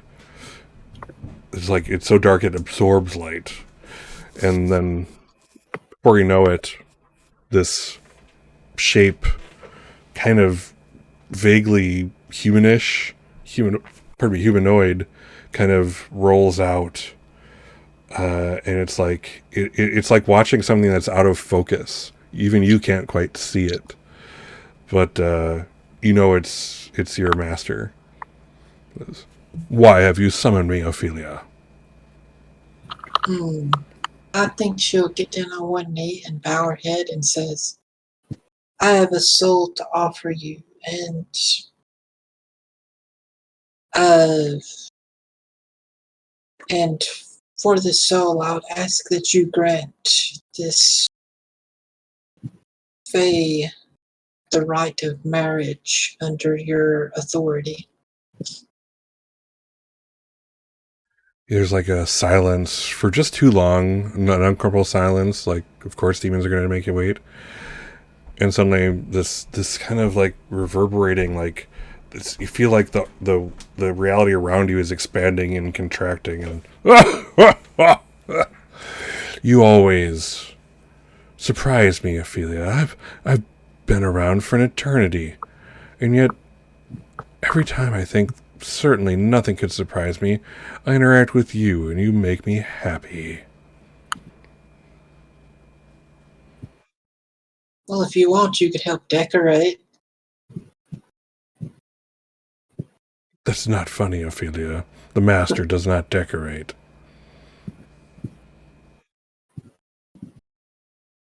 He kind of looks around. Where is this soul that you've offered me? She'll motion to the mime. And yeah, the mime does the going to the corner of the wall thing, and then like he's like and you actually see like the blurred out form of your lord turn towards you. You brought me a mime. Oh my. Oh my, how they shall torture many in my realm. So many. You've done well, Ophelia. I approve. Thank you, Master. In order for him to enter my realm, he'll need to be disassociated and pass through the membrane of the demon realm. Please do so.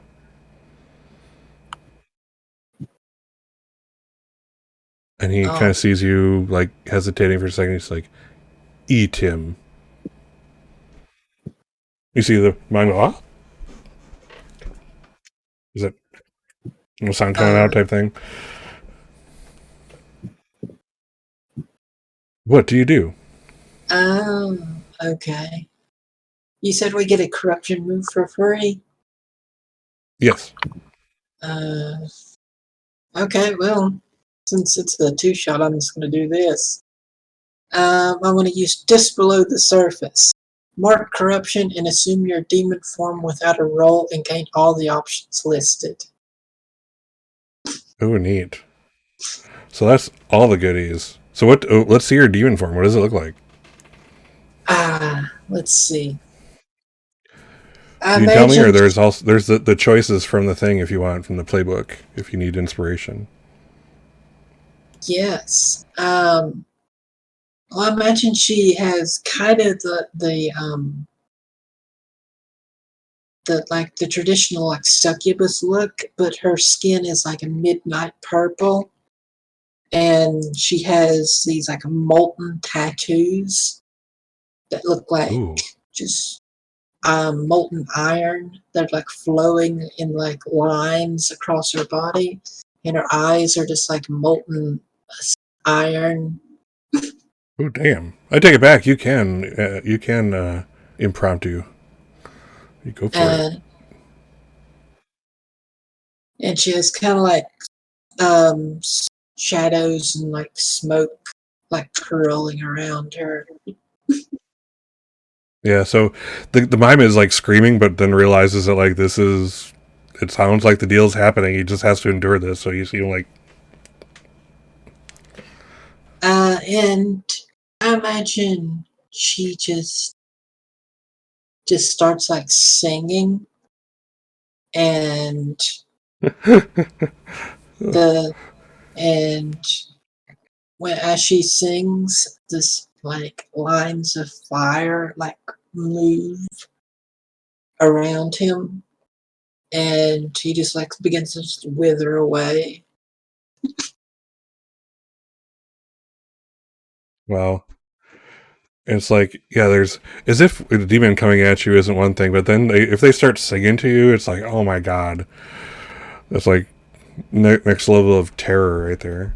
So do you basically suck in his ether at that point when he's kind of crunched up and in the fire?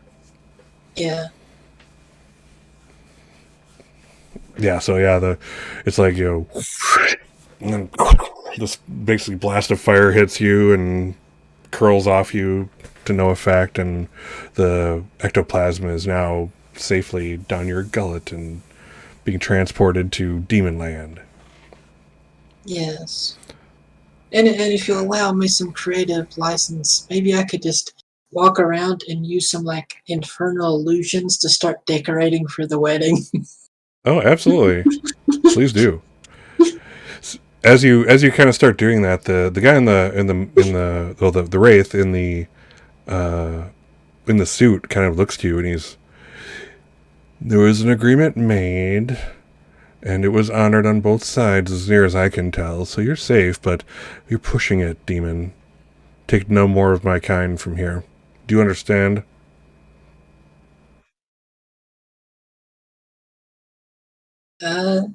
She'll shrug at him. I take what I can take. He kind of sneers at you and walks away as you continue to put up like the fiery, pentagrams all over the place or whatever, arcane symbols, etc. Kind of in midair, I'm assuming, and stuff like that. Well, I was imagining like more like decorating for like a wedding. It's like just a little bit more silly than like scary. That's fair. Like sounds completely reasonable to me. Just some like drapes here, maybe like like a cake here. Oh my goodness, yeah, that's pretty cool. I like it. Awesome. All right, that leads us back to the Epic building, where there's a stare down going on between wolves. What are you doing? He's basically turned his back on you, and he's walking out towards a sign that says loading dock. Oh, is that it? Is that it? You need to go and wolf out so that you can feel like a real man, Toto. Because what? You don't think you can take a weedy little kid like me yourself? Oh my god. Oh, thank goodness I don't have to roll any dice here. So, I mean, if you want to get into a dogfight, we can get into a dogfight. But I'll have you know, it did not end well for last Chihuahua I had to face. interesting. All right, you're persuading an NPC to change his mind from what he wants to do. So go ahead and roll with heart. Pretty sure. Or maybe I don't.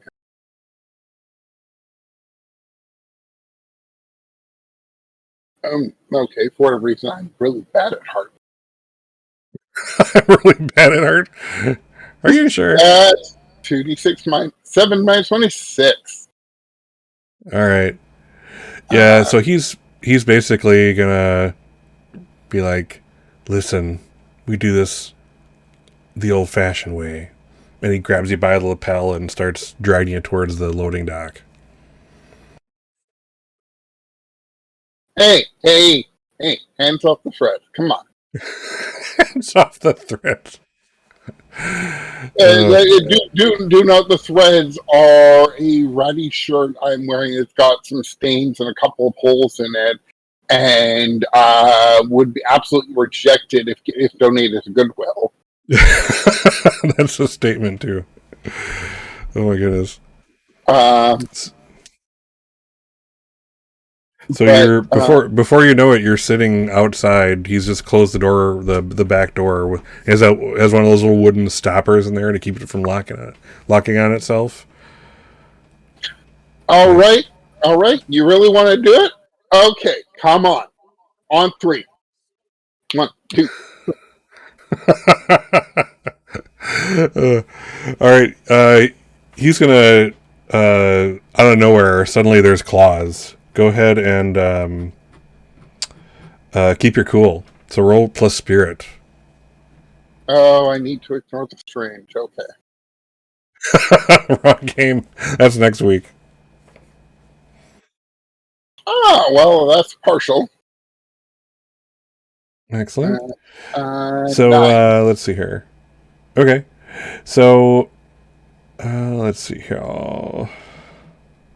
Yeah, so you didn't quite keep your cool. So yeah, you have a partial. So your idea was to basically not be cut. I'm going to say that sorry,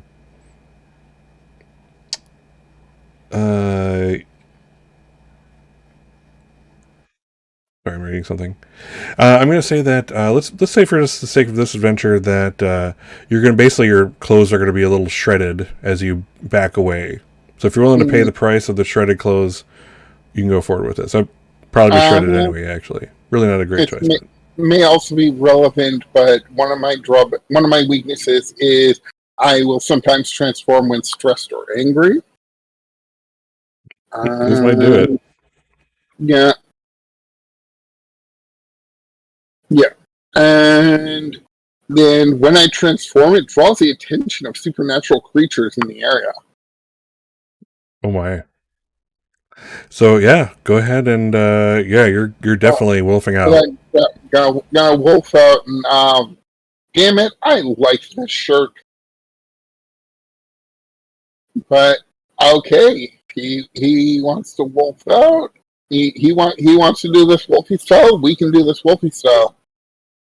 Wolfen style.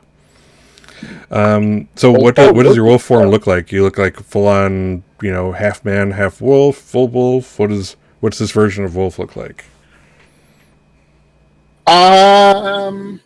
No, I kind of go for the full wolf thing. All the way down. I'm all fours, but I am also absolutely fucking massive. Probably as big, if not bigger, than those dire wolves on Game of Thrones. Cool. Yeah. So suddenly you're all wolfed out, and the other guy is getting there. You can see him; he's going through the change also and shrugging off clothes. Luckily, you're in a pretty concealed loading dock. This is one of those where the actual dock itself is like inside the building, if you will. It's like open to the world, but there's the loading docks supported by columns on the outside of it, that kind of thing. So, what are you gonna do now that you're in wolf form? He basically took a swipe at you. Are you gonna go on the attack? He took a swipe at me. Yeah, I guess we're just gonna have to end this as fast as we can. All right, you're turning to violence. So go ahead and roll with blood. No, well, that'll be. Now, did I get a +2 finally? That's still only a 9. All right. So let's see. So on a hit, you inflict harm as established, and your opponent chooses one. So let's see here. I'll say they harm you also. So what does your claw do? What does your attack do? 3 harm, armor piercing, messy. Ooh. All right. Yeah, you're gonna do that, and he's going to his claw is not as powerful as yours. You will take 2 harm. I have 2 armor in wolf form. Then you take no damage. So he goes and just swipes at me, and I just kind of like ignore it, and then it's massive, just kind of cuff him across the head. Ooh. Set and So he- fly. Yeah, so he kind of gets a shot in at you as you're basically what I'm envisioning is like you kind of leap at him and do that swipe, and you're kind of on top of him as he's trying to like do the thing where he's like clawing you on his back, and it just becomes, I'm gonna say it becomes pretty obvious that this is not going well in his favor, and it doesn't take too long of you like being over him and just doing the whole, saliva dripping on him, that he transforms. Yeah. He transforms back, and you now have a naked human under you, or humanoid under you. He's like, I'll keep him right. pinned for a while, and while he's trying to talk and give up, I'm going to deliberately drool in his mouth. And all over his face. Like all over his face, and he starts talking, and I'll just shift my head a little bit to make sure like the next blob comes off my chin right through his mouth. Oh, that's messed up, but appropriate. Yeah, he's like, all right, just you're tough. You're strong enough to make sure my charge is kept safe. So Kevin's a nice kid. Just don't let him get hurt. All right. And you can see him like he's coughing up blood, like he's hurt pretty bad. And I will, and my change, I will change back, and take my hand and help him up. And it's like, you are pretty good yourself. And I understand it's your turf, but these things happen, right? Now, where's the first aid station in the building? And basically, I'll like get his arm over my shoulder and help support him as we go back in. All right.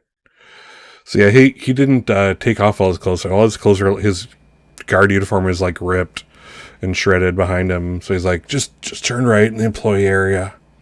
I'll take care of it. Just go do your thing. Sure. This never happened. Buddy.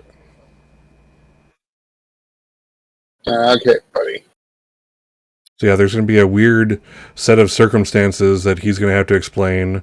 Probably some tapes to erase and that kind of thing, like big oil, what's going to be an oil stain and right on the loading docks to cover up any lingering blood of his own. Blood print on the door of the employee area has to be wiped off. But yeah, otherwise, just go. All right, and everybody, no hard feelings on this side, okay? You're good. You're good. You're welcome to my turf anytime. So yeah, so as Park starts making his way towards the elevator, and I'll say that the security guard Wolf basically tells you what floor he's on. He's on like the 12th floor. Mm-hmm. And as you kind of go up the elevator listening to the music, it's like the Axel-F theme. It's always the Axel-F theme. Yeah. And now that. Yep. So as you're going up, we cut over to Barnaby, now back in his own workshop. Maybe if like a year taken off your life of terror at the Van Cleef driving experience. But you're there. You didn't die. Did you die? You did not die. Did not die. Did not die. And yeah, he's there. Lars comes out from the back as he hears somebody, and he's like wearing his normal street clothes, and he's literally just covered in blood, like from head to toe. This is the unicorn did not go gently into that night as it goes at all. Like, Yes, Lars, for the wedding. I know you usually don't take part, but you know how long it takes me to clean up these kind of messes? Like, sorry, boss, but I mean, did you even go for a kill shot, or did you just like decide to, death by 1,000 cuts?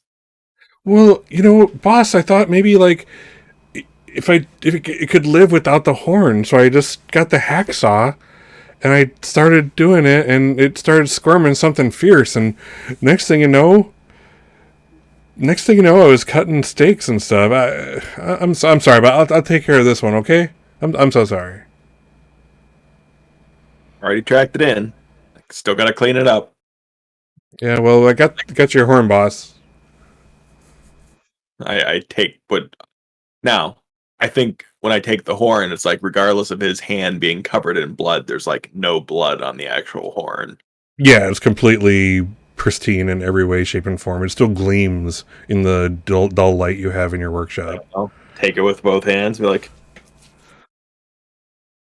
I'm sure you can find a couple good pieces from this, Mr. Van Cleef.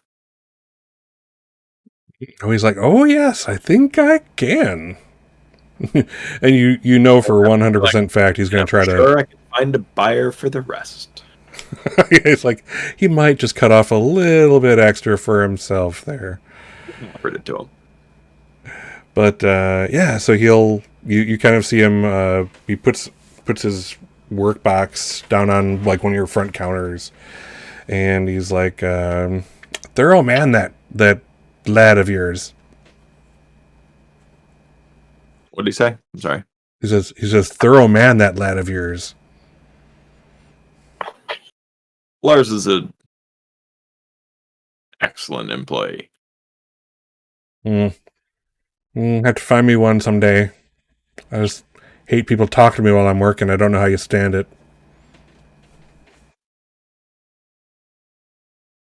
And he kind of says it almost pointedly as he takes out his equipment and puts it on your desk. I gathered. He takes like the horn, and you can see this look in his eyes, his yellow eyes almost glass over as he touches it, and she like gives it a bit of a lick, like you know what ground unicorn horn goes for on the market?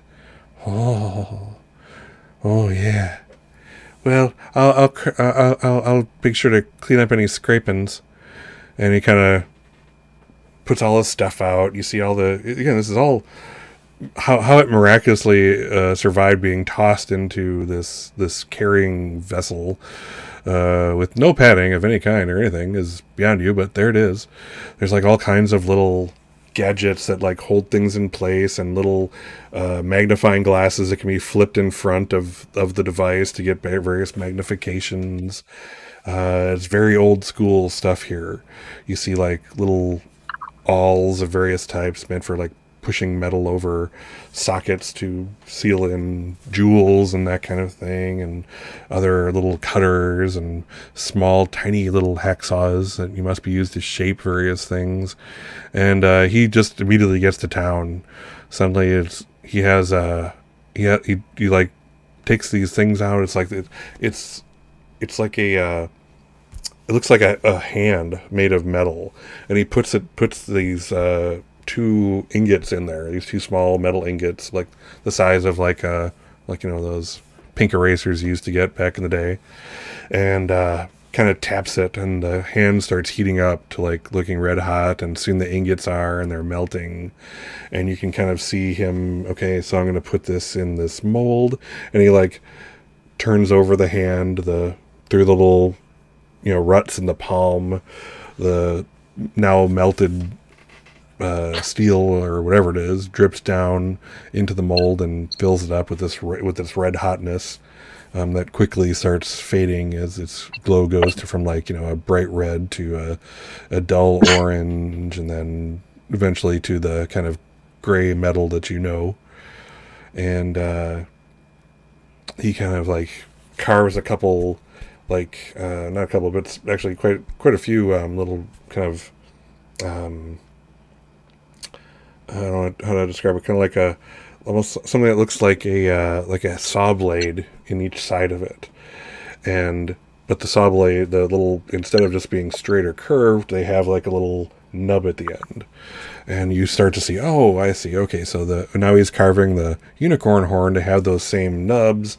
This fits over that. The nub fits in place, and it holds it to it on each side, so that it's metal horn, with this thing in the center. And he's like, he doesn't mind you watching. In fact, he seems to like not even remember you're there. But the second anyone talks or Lars butts in for to ask something, he'll stop and look at them, for a couple minutes with disdain, and for like a couple minutes, wasting time on purpose, and then before going back. And it's pretty impressive. It takes all of like, I'd say like 40 minutes, and he puts the rings in your hand. They look identical, and they you see like the darkness of the steel and iron in the center, and the kind of glow of the horn on either side, with that kind of weird pattern going down the middle that's holding all of it together. He's like, well, there you go. Like, I look at him like, take a couple extra inches of that for yourself. Oh, thanks. And you notice there's like the shavings of like the horn where he was cutting into it with a little hacksaw, it makes the equivalent of like bone. It's bone dust. Yeah. And you see him. He basically puts his face down the desk and like, oh, he's like, that's the good stuff. Woo, nice. Okay, a couple inches extra. Yeah. Nice. Lars is a nice man, nice guy. He's like, yeah, I'm gonna stay here for a little while if that's okay. I'm just gonna go right over here. Take your time. Yeah, maybe I should just drive home. I'm okay to drive. No, please. I'm okay. I'll drive you. Oh, okay. And like with that, he like literally like just falls asleep right at where he was working. Yeah. And I will actually drive him home and then take his car to steal the car. Borrow. It's unsafe for him to drive right now.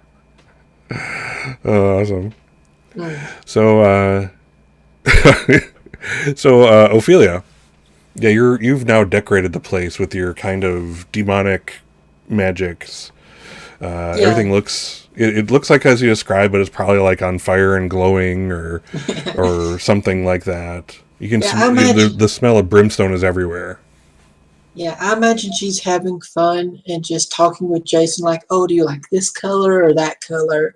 How about do you like this kind of fabric? And she's basically just singing the illusions into existence like an infernal fairy godmother.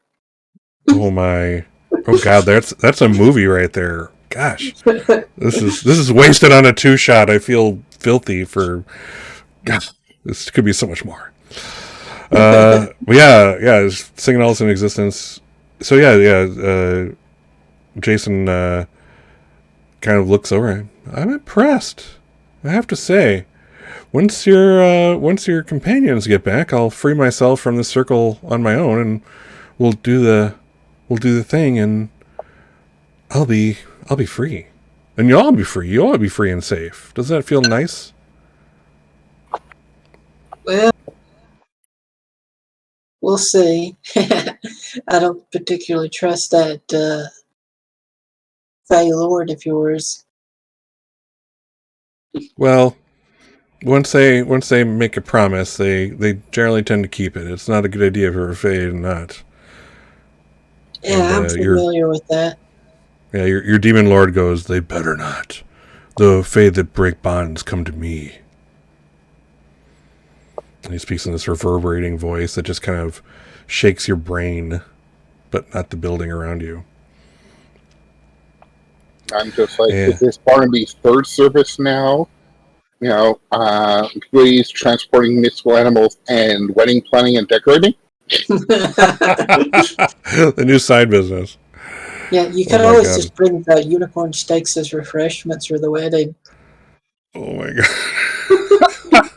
Not appreciated by all guests. Yes, absolutely. So so yeah, you kind of keep doing your thing, and Jason's like, don't you wish that you could just be, normal sometimes? I mean, I know you can't say much in front of your demon lord here, but doesn't everybody wish they were free? And you feel this reverberation in your heart and your brain. I don't know what you're talking about. Freedom is an illusion.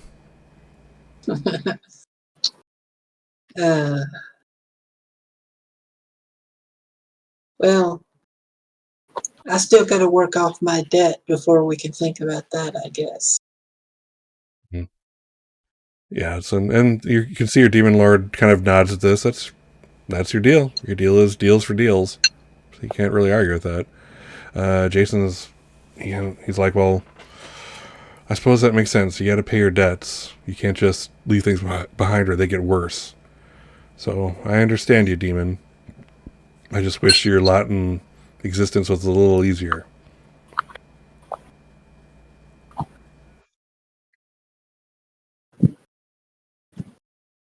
With that, he's like, he kind of, oh, don't you think that could use some flowers over there?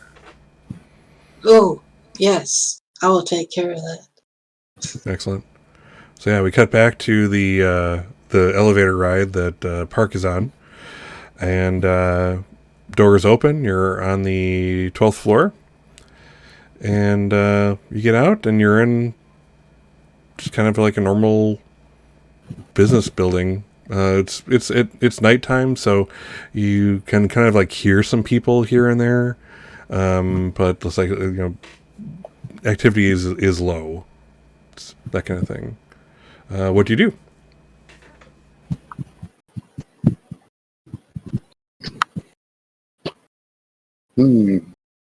What do I do? Well, I obviously first thing is to obviously be on the alert. I mean, I can't necessarily see all that through the low light, but I can certainly smell for anything. Okay. Thing I should be worried about. Yep. Yeah. I mean, you did get a sample of hair and that kind of thing. Are you saying you want to smell them out type of thing to locate him? Yeah. Smell him out to locate him. Otherwise, but I'm always on alert. Okay. Go ahead and let it out then. Let's see how it goes. Actually, is that even let it out? I think that's a little extreme just to do the thing. But I suppose you're locating someone. I can let it out to enhance my senses to supernatural levels, but yeah, sure. Right. I'll let it out. Go for it. So plus spirit, I believe.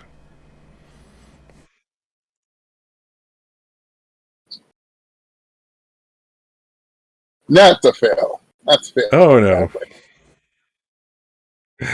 So yeah, you kind of you're kind of like close your eyes for a second to concentrate, and take in the scent, let it out, Kind of look around. And the whole place smells of antiseptic. And the whole place smells like antiseptic, cleansers, and the spoiled stuff that everyone forgets in the company kitchen's refrigerator after weeks of time.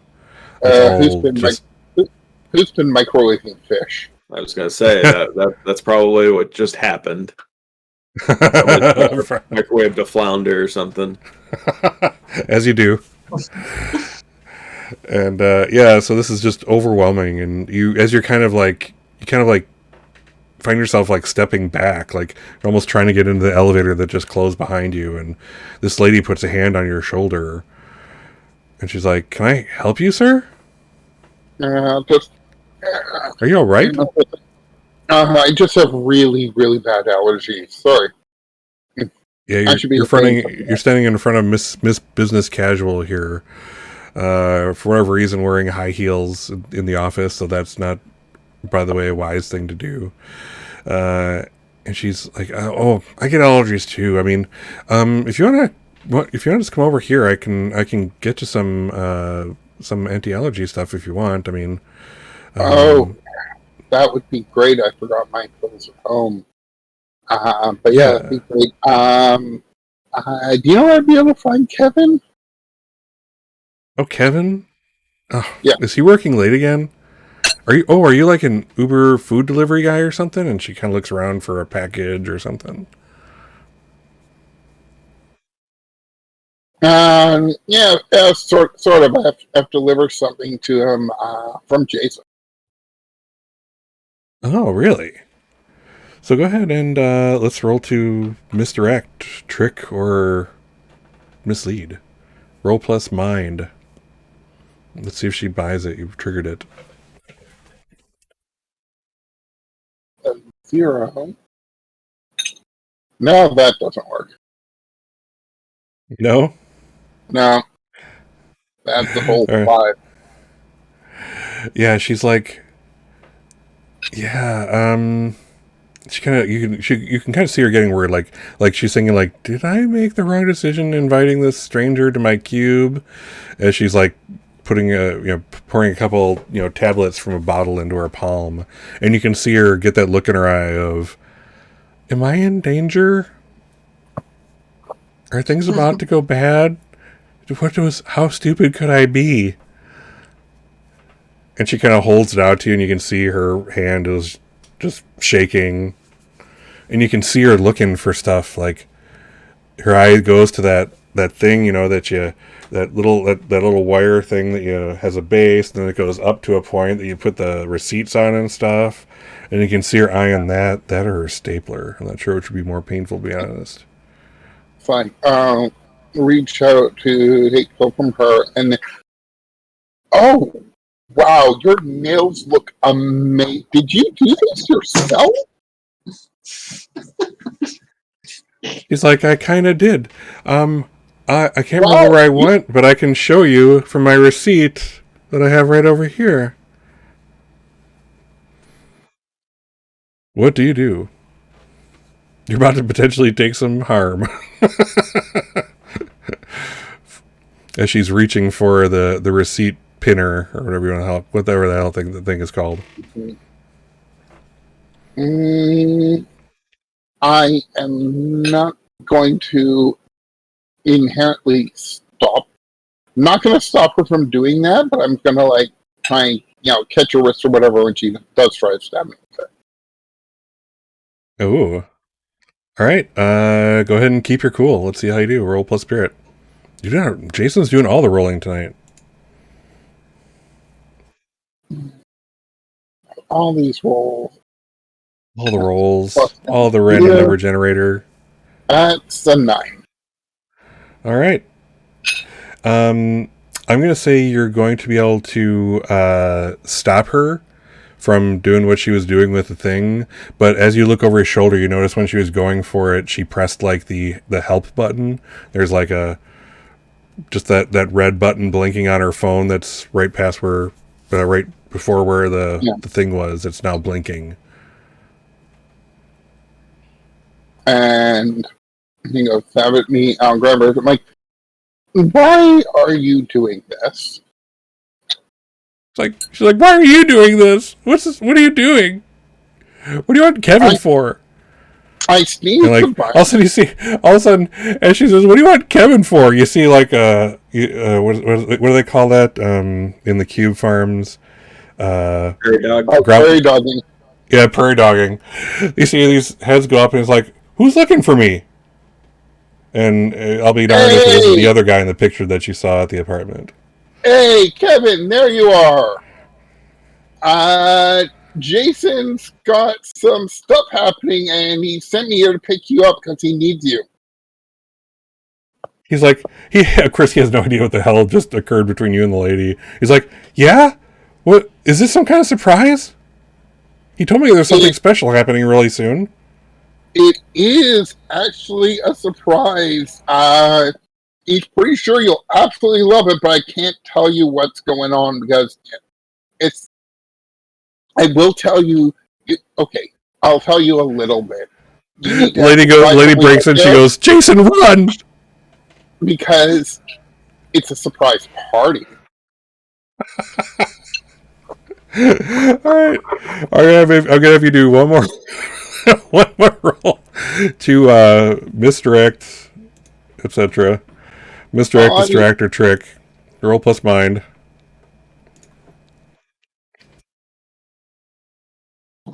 That's a 7.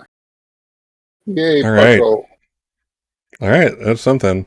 So roll with mind. On a hit, they are fooled, at least for the moment. On a 7-9, pick 2 from the list. Mm-hmm.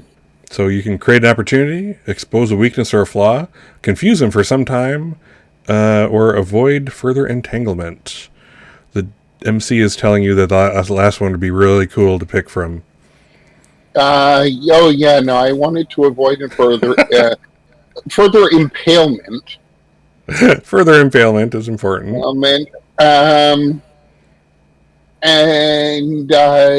no, it's the opportunity to basically get the hell out of here with Kevin post case.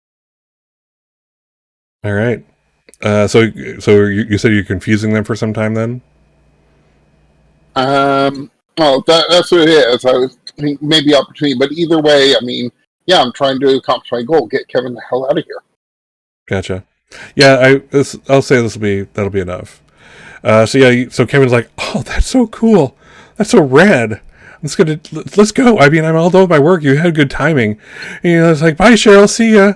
And you can see as they're kind of going away, the lady in the cube, apparently who's named Cheryl, she has those like terrified eyes on. And then as you guys get to the elevator, you hear from like her cube, you hear her say, "Damn it! And those were my last 2 allergy pills."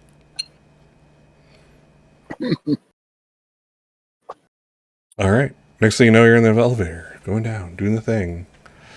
Let's see. The next scene will be, I'm assuming, all 3 of you, well, the 2 of you arriving back at the Orpheus. Mm.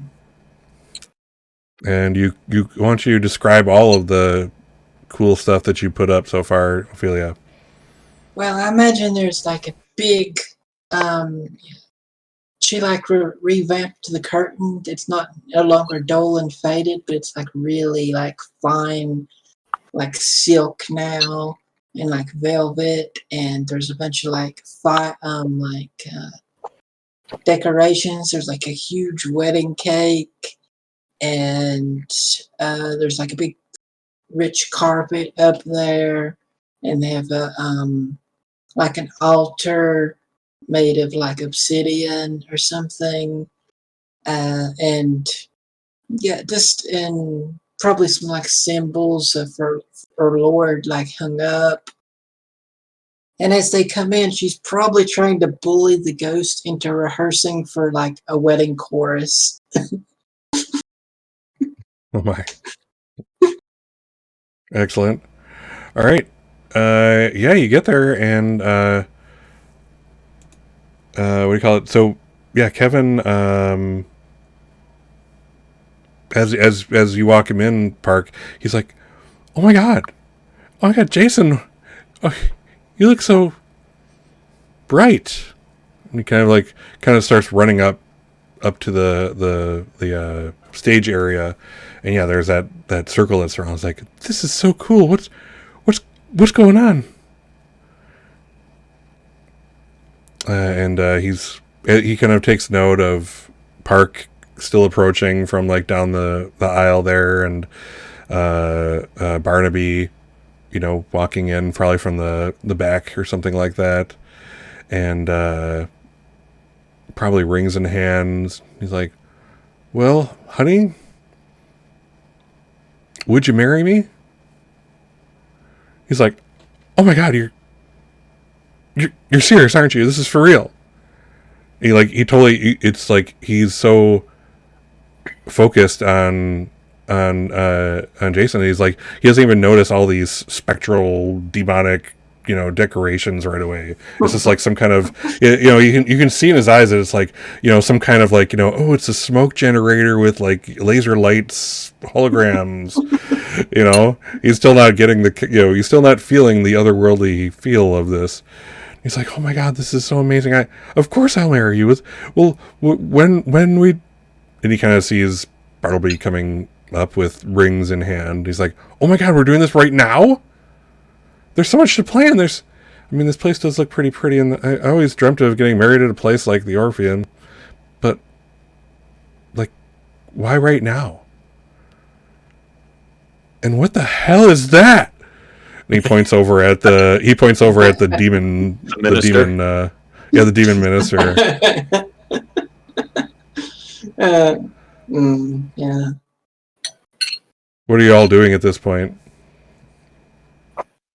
Barnaby's like, well, you better do the explaining because it's going to be a lot messier if we do. Yeah, and I imagine Orfila is still in her like demon form at this point. It's a theme wedding.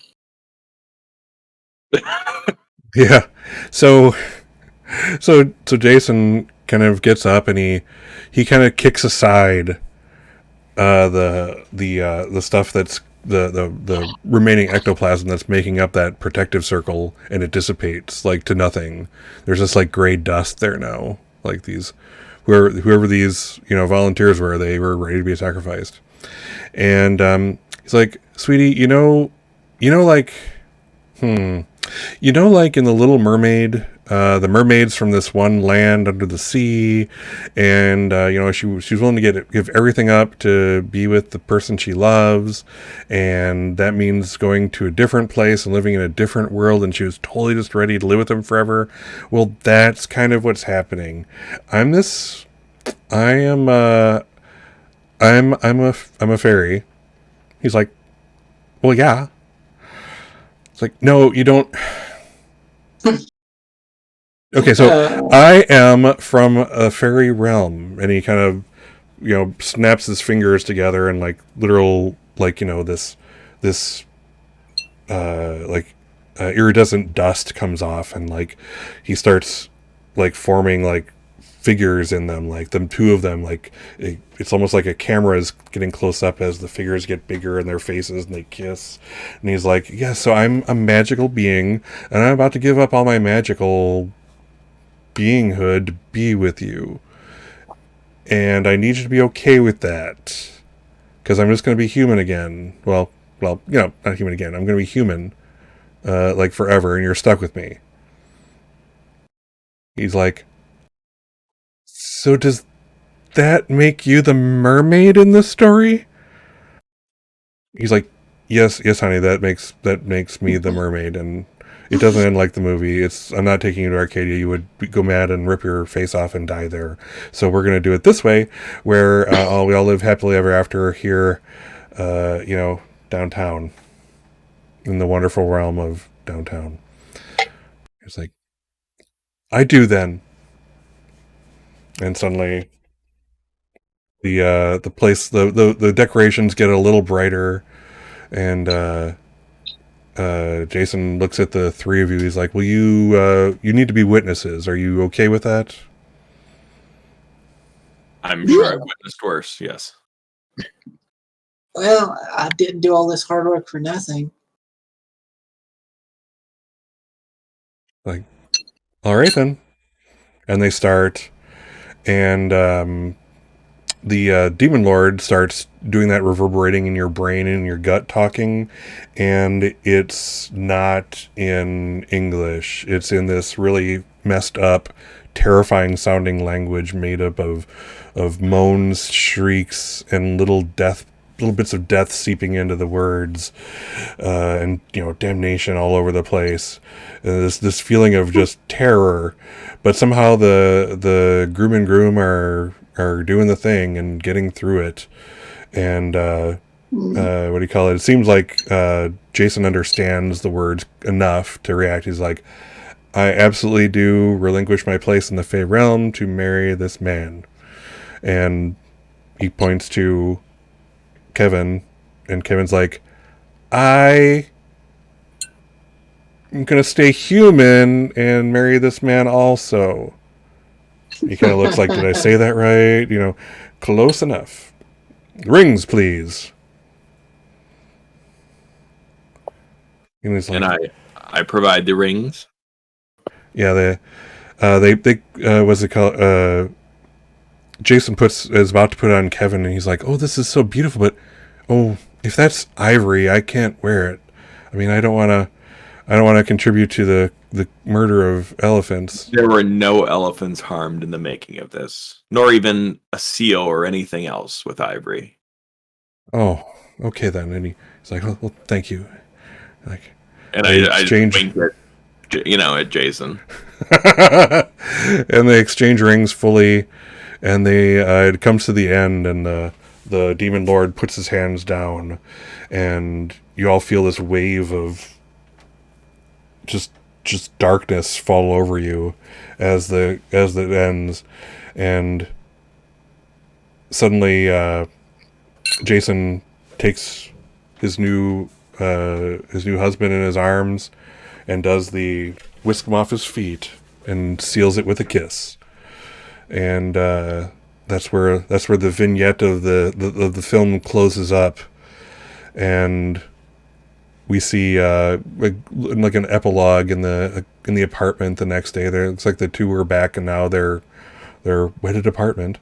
The chalk outline's been taken off. The glass of the frame that was with their picture is replaced, and there's another picture there, and it's of the two of them and the three of you and the demon lord, all like in the background, and I could swear the demon lord is smiling. Kind of hard to tell with that many teeth. I And imagine with that, whole, like removing of the chalk outline was, just like a freebie for me. yeah. It's nice to know people who know how to do the things. But yeah, and with that, the bond to the Fae is broken, and another Winter Queen is randomly chosen, which has nothing, thankfully, to do with our players or their characters. And thus endeth the adventure. Good job. I was going to play music at the wedding.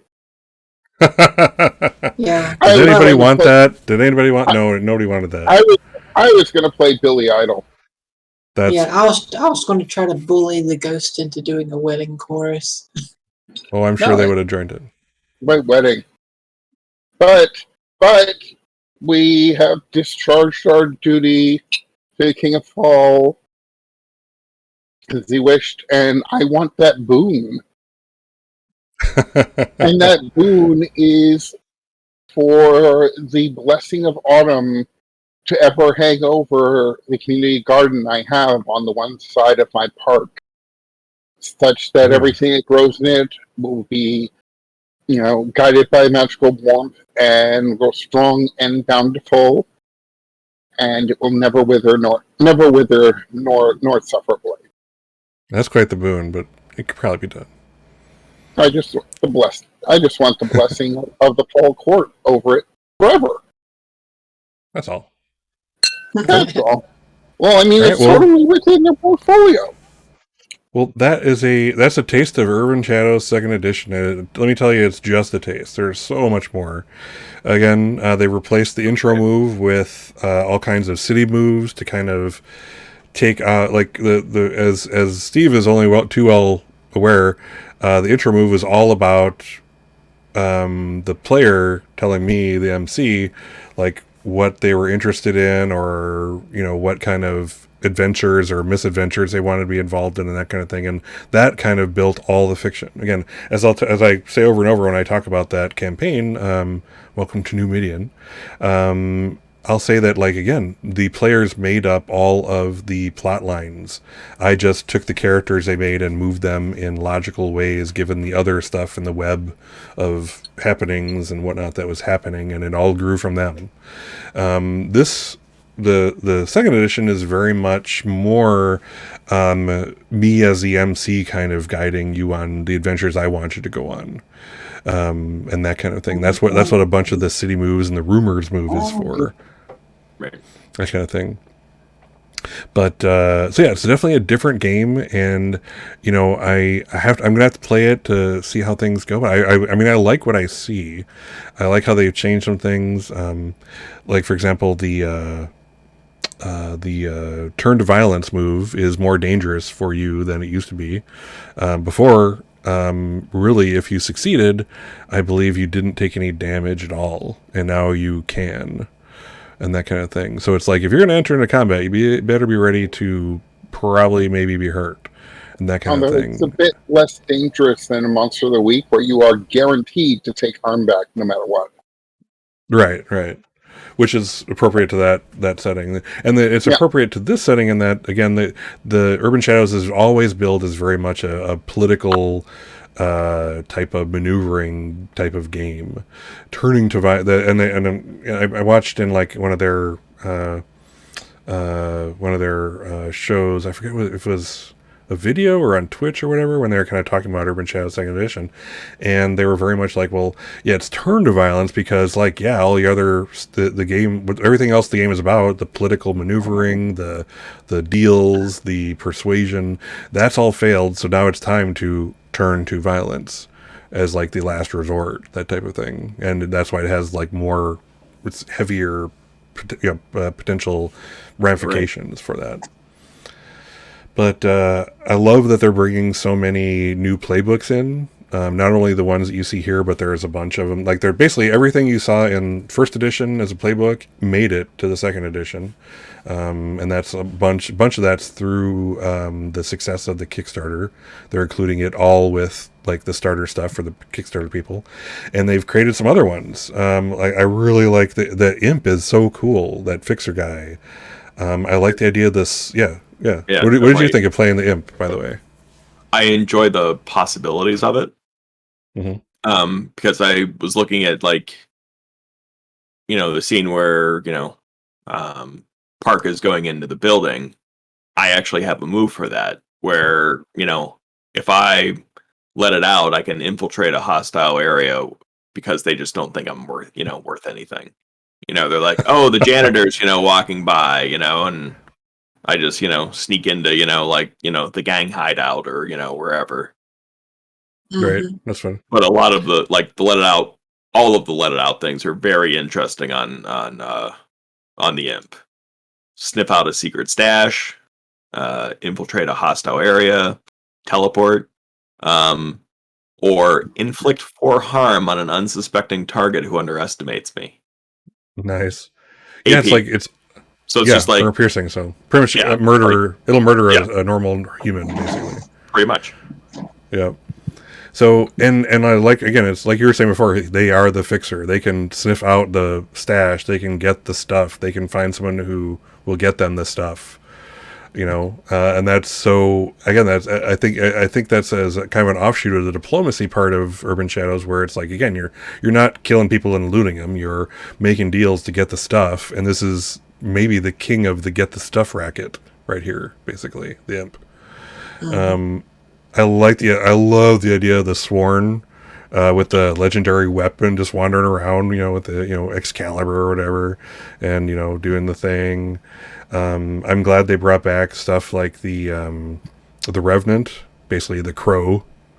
I've never played with one of those, and I'm just kind of curious to see how that would go in something. So, but I love that they brought that in.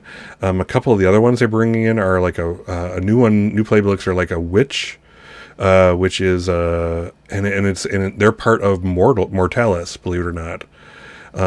Instead of power, because they're basically the circle you're in is what you're concerned with, and the witch is not using like innate power. They're using like hedge magic. They're looking in books from witches of old and using spells and grinding up stuff and that kind of thing, and they're concerned with humanity, basically, the mortal realm. So they're a little weird on that. You expected them to be power, and stuff like that. I can't think of any of the others offhand, but there's a lot of cool stuff. Ancient.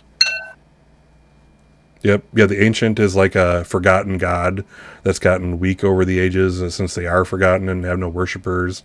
So I'm curious as to how that will go.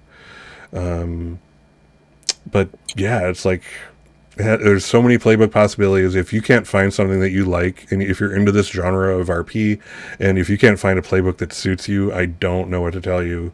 There is no game that will give you that, because Urban Shadows is going to do it. So and just as a note, I am planning to run not quite like Dune right now. I'm planning to run forever until it just doesn't work anymore, or we've gotten to a point in the campaign where everybody's kind of happy where it's at. There's answers done, and that kind of thing. I'm looking at doing like an Urban Shadows extended, like so for more than one season, but not necessarily forever. So that gives people the chance to try it, for one season, get out and let someone else, or let their characters continue, and that kind of thing. And, maybe come back, they'll come back later, that kind of thing. So, and just see how that plays out, and if everyone's having fun, and if so, we'll keep going. So that's in November-ish, when Urban Shadows 2, I'm basically waiting until it fully releases, till we have the real, honest-to-goodness, finished, published book in our hands, which is, I believe, November this year, if all things just go fine. So, that being said, thank you all for coming. Thank you to my awesome players as always, and I hope you had some fun and got your taste of Urban Shadows 2nd edition, and I hope you liked it. You're all pretty cool, awesome characters too. You did well. So since we're about to hit time, let's say goodbye to our players. Cassie, thank you for coming and enjoying the game. I'm glad you're able to get in it and have some fun. Okay. Bye-bye, people. I love you. And we have Steve. Thank you again, Steve. Thank you. Have a good night. Cool. And last but not least, Jason. Thank you for playing and having fun, and hope you had a good time. Maybe Park will have to return in November. That'd be cool. All right. And by the way, the last trait of my werewolf form, which was literally you count as a small gang. Oh, that's also a Revenant move. That's one of the interesting ones. So, and you're hearing it here first. As a note, the name of the campaign will be Return to Numidian, for what all that entails. So Isn't anyway, it Old Midian by that point? No, it's always New Amsterdam, New York. It's never Old York. Nobody wants to go to Old York, right? So that being said, I'm Scott's Case Files, Jason, and I'm glad you had a good time. Hopefully you watched this either on Twitch or you're watching on YouTube and you've stayed hydrated. Thank you, Jason. And if you're watching me on Twitch, think of following, subscribing, all that good stuff. Support the channel. We'll do more stuff regardless, and have some great times. If you're watching this on YouTube, think of subscribing, hitting the little bell to be alerted when I put out new stuff, which is weekly. And get in our games. Join the Discord. I highly recommend anybody who's interested, join the Discord. Say hi. We will get you in games one way or another. That's been kind of proven to be 100% true for anybody who's stepped forward and wanting to participate so far. So anyway, time has arrived, and I am always trying to respect my players' time and etc. So I hope you had a great time. Hope you had fun. I know I did. It was an awesome time, and I'm always, again, impressed by your RP. So thank you for visiting that upon us. And we'll see you later. Have a good night, guys. Good night.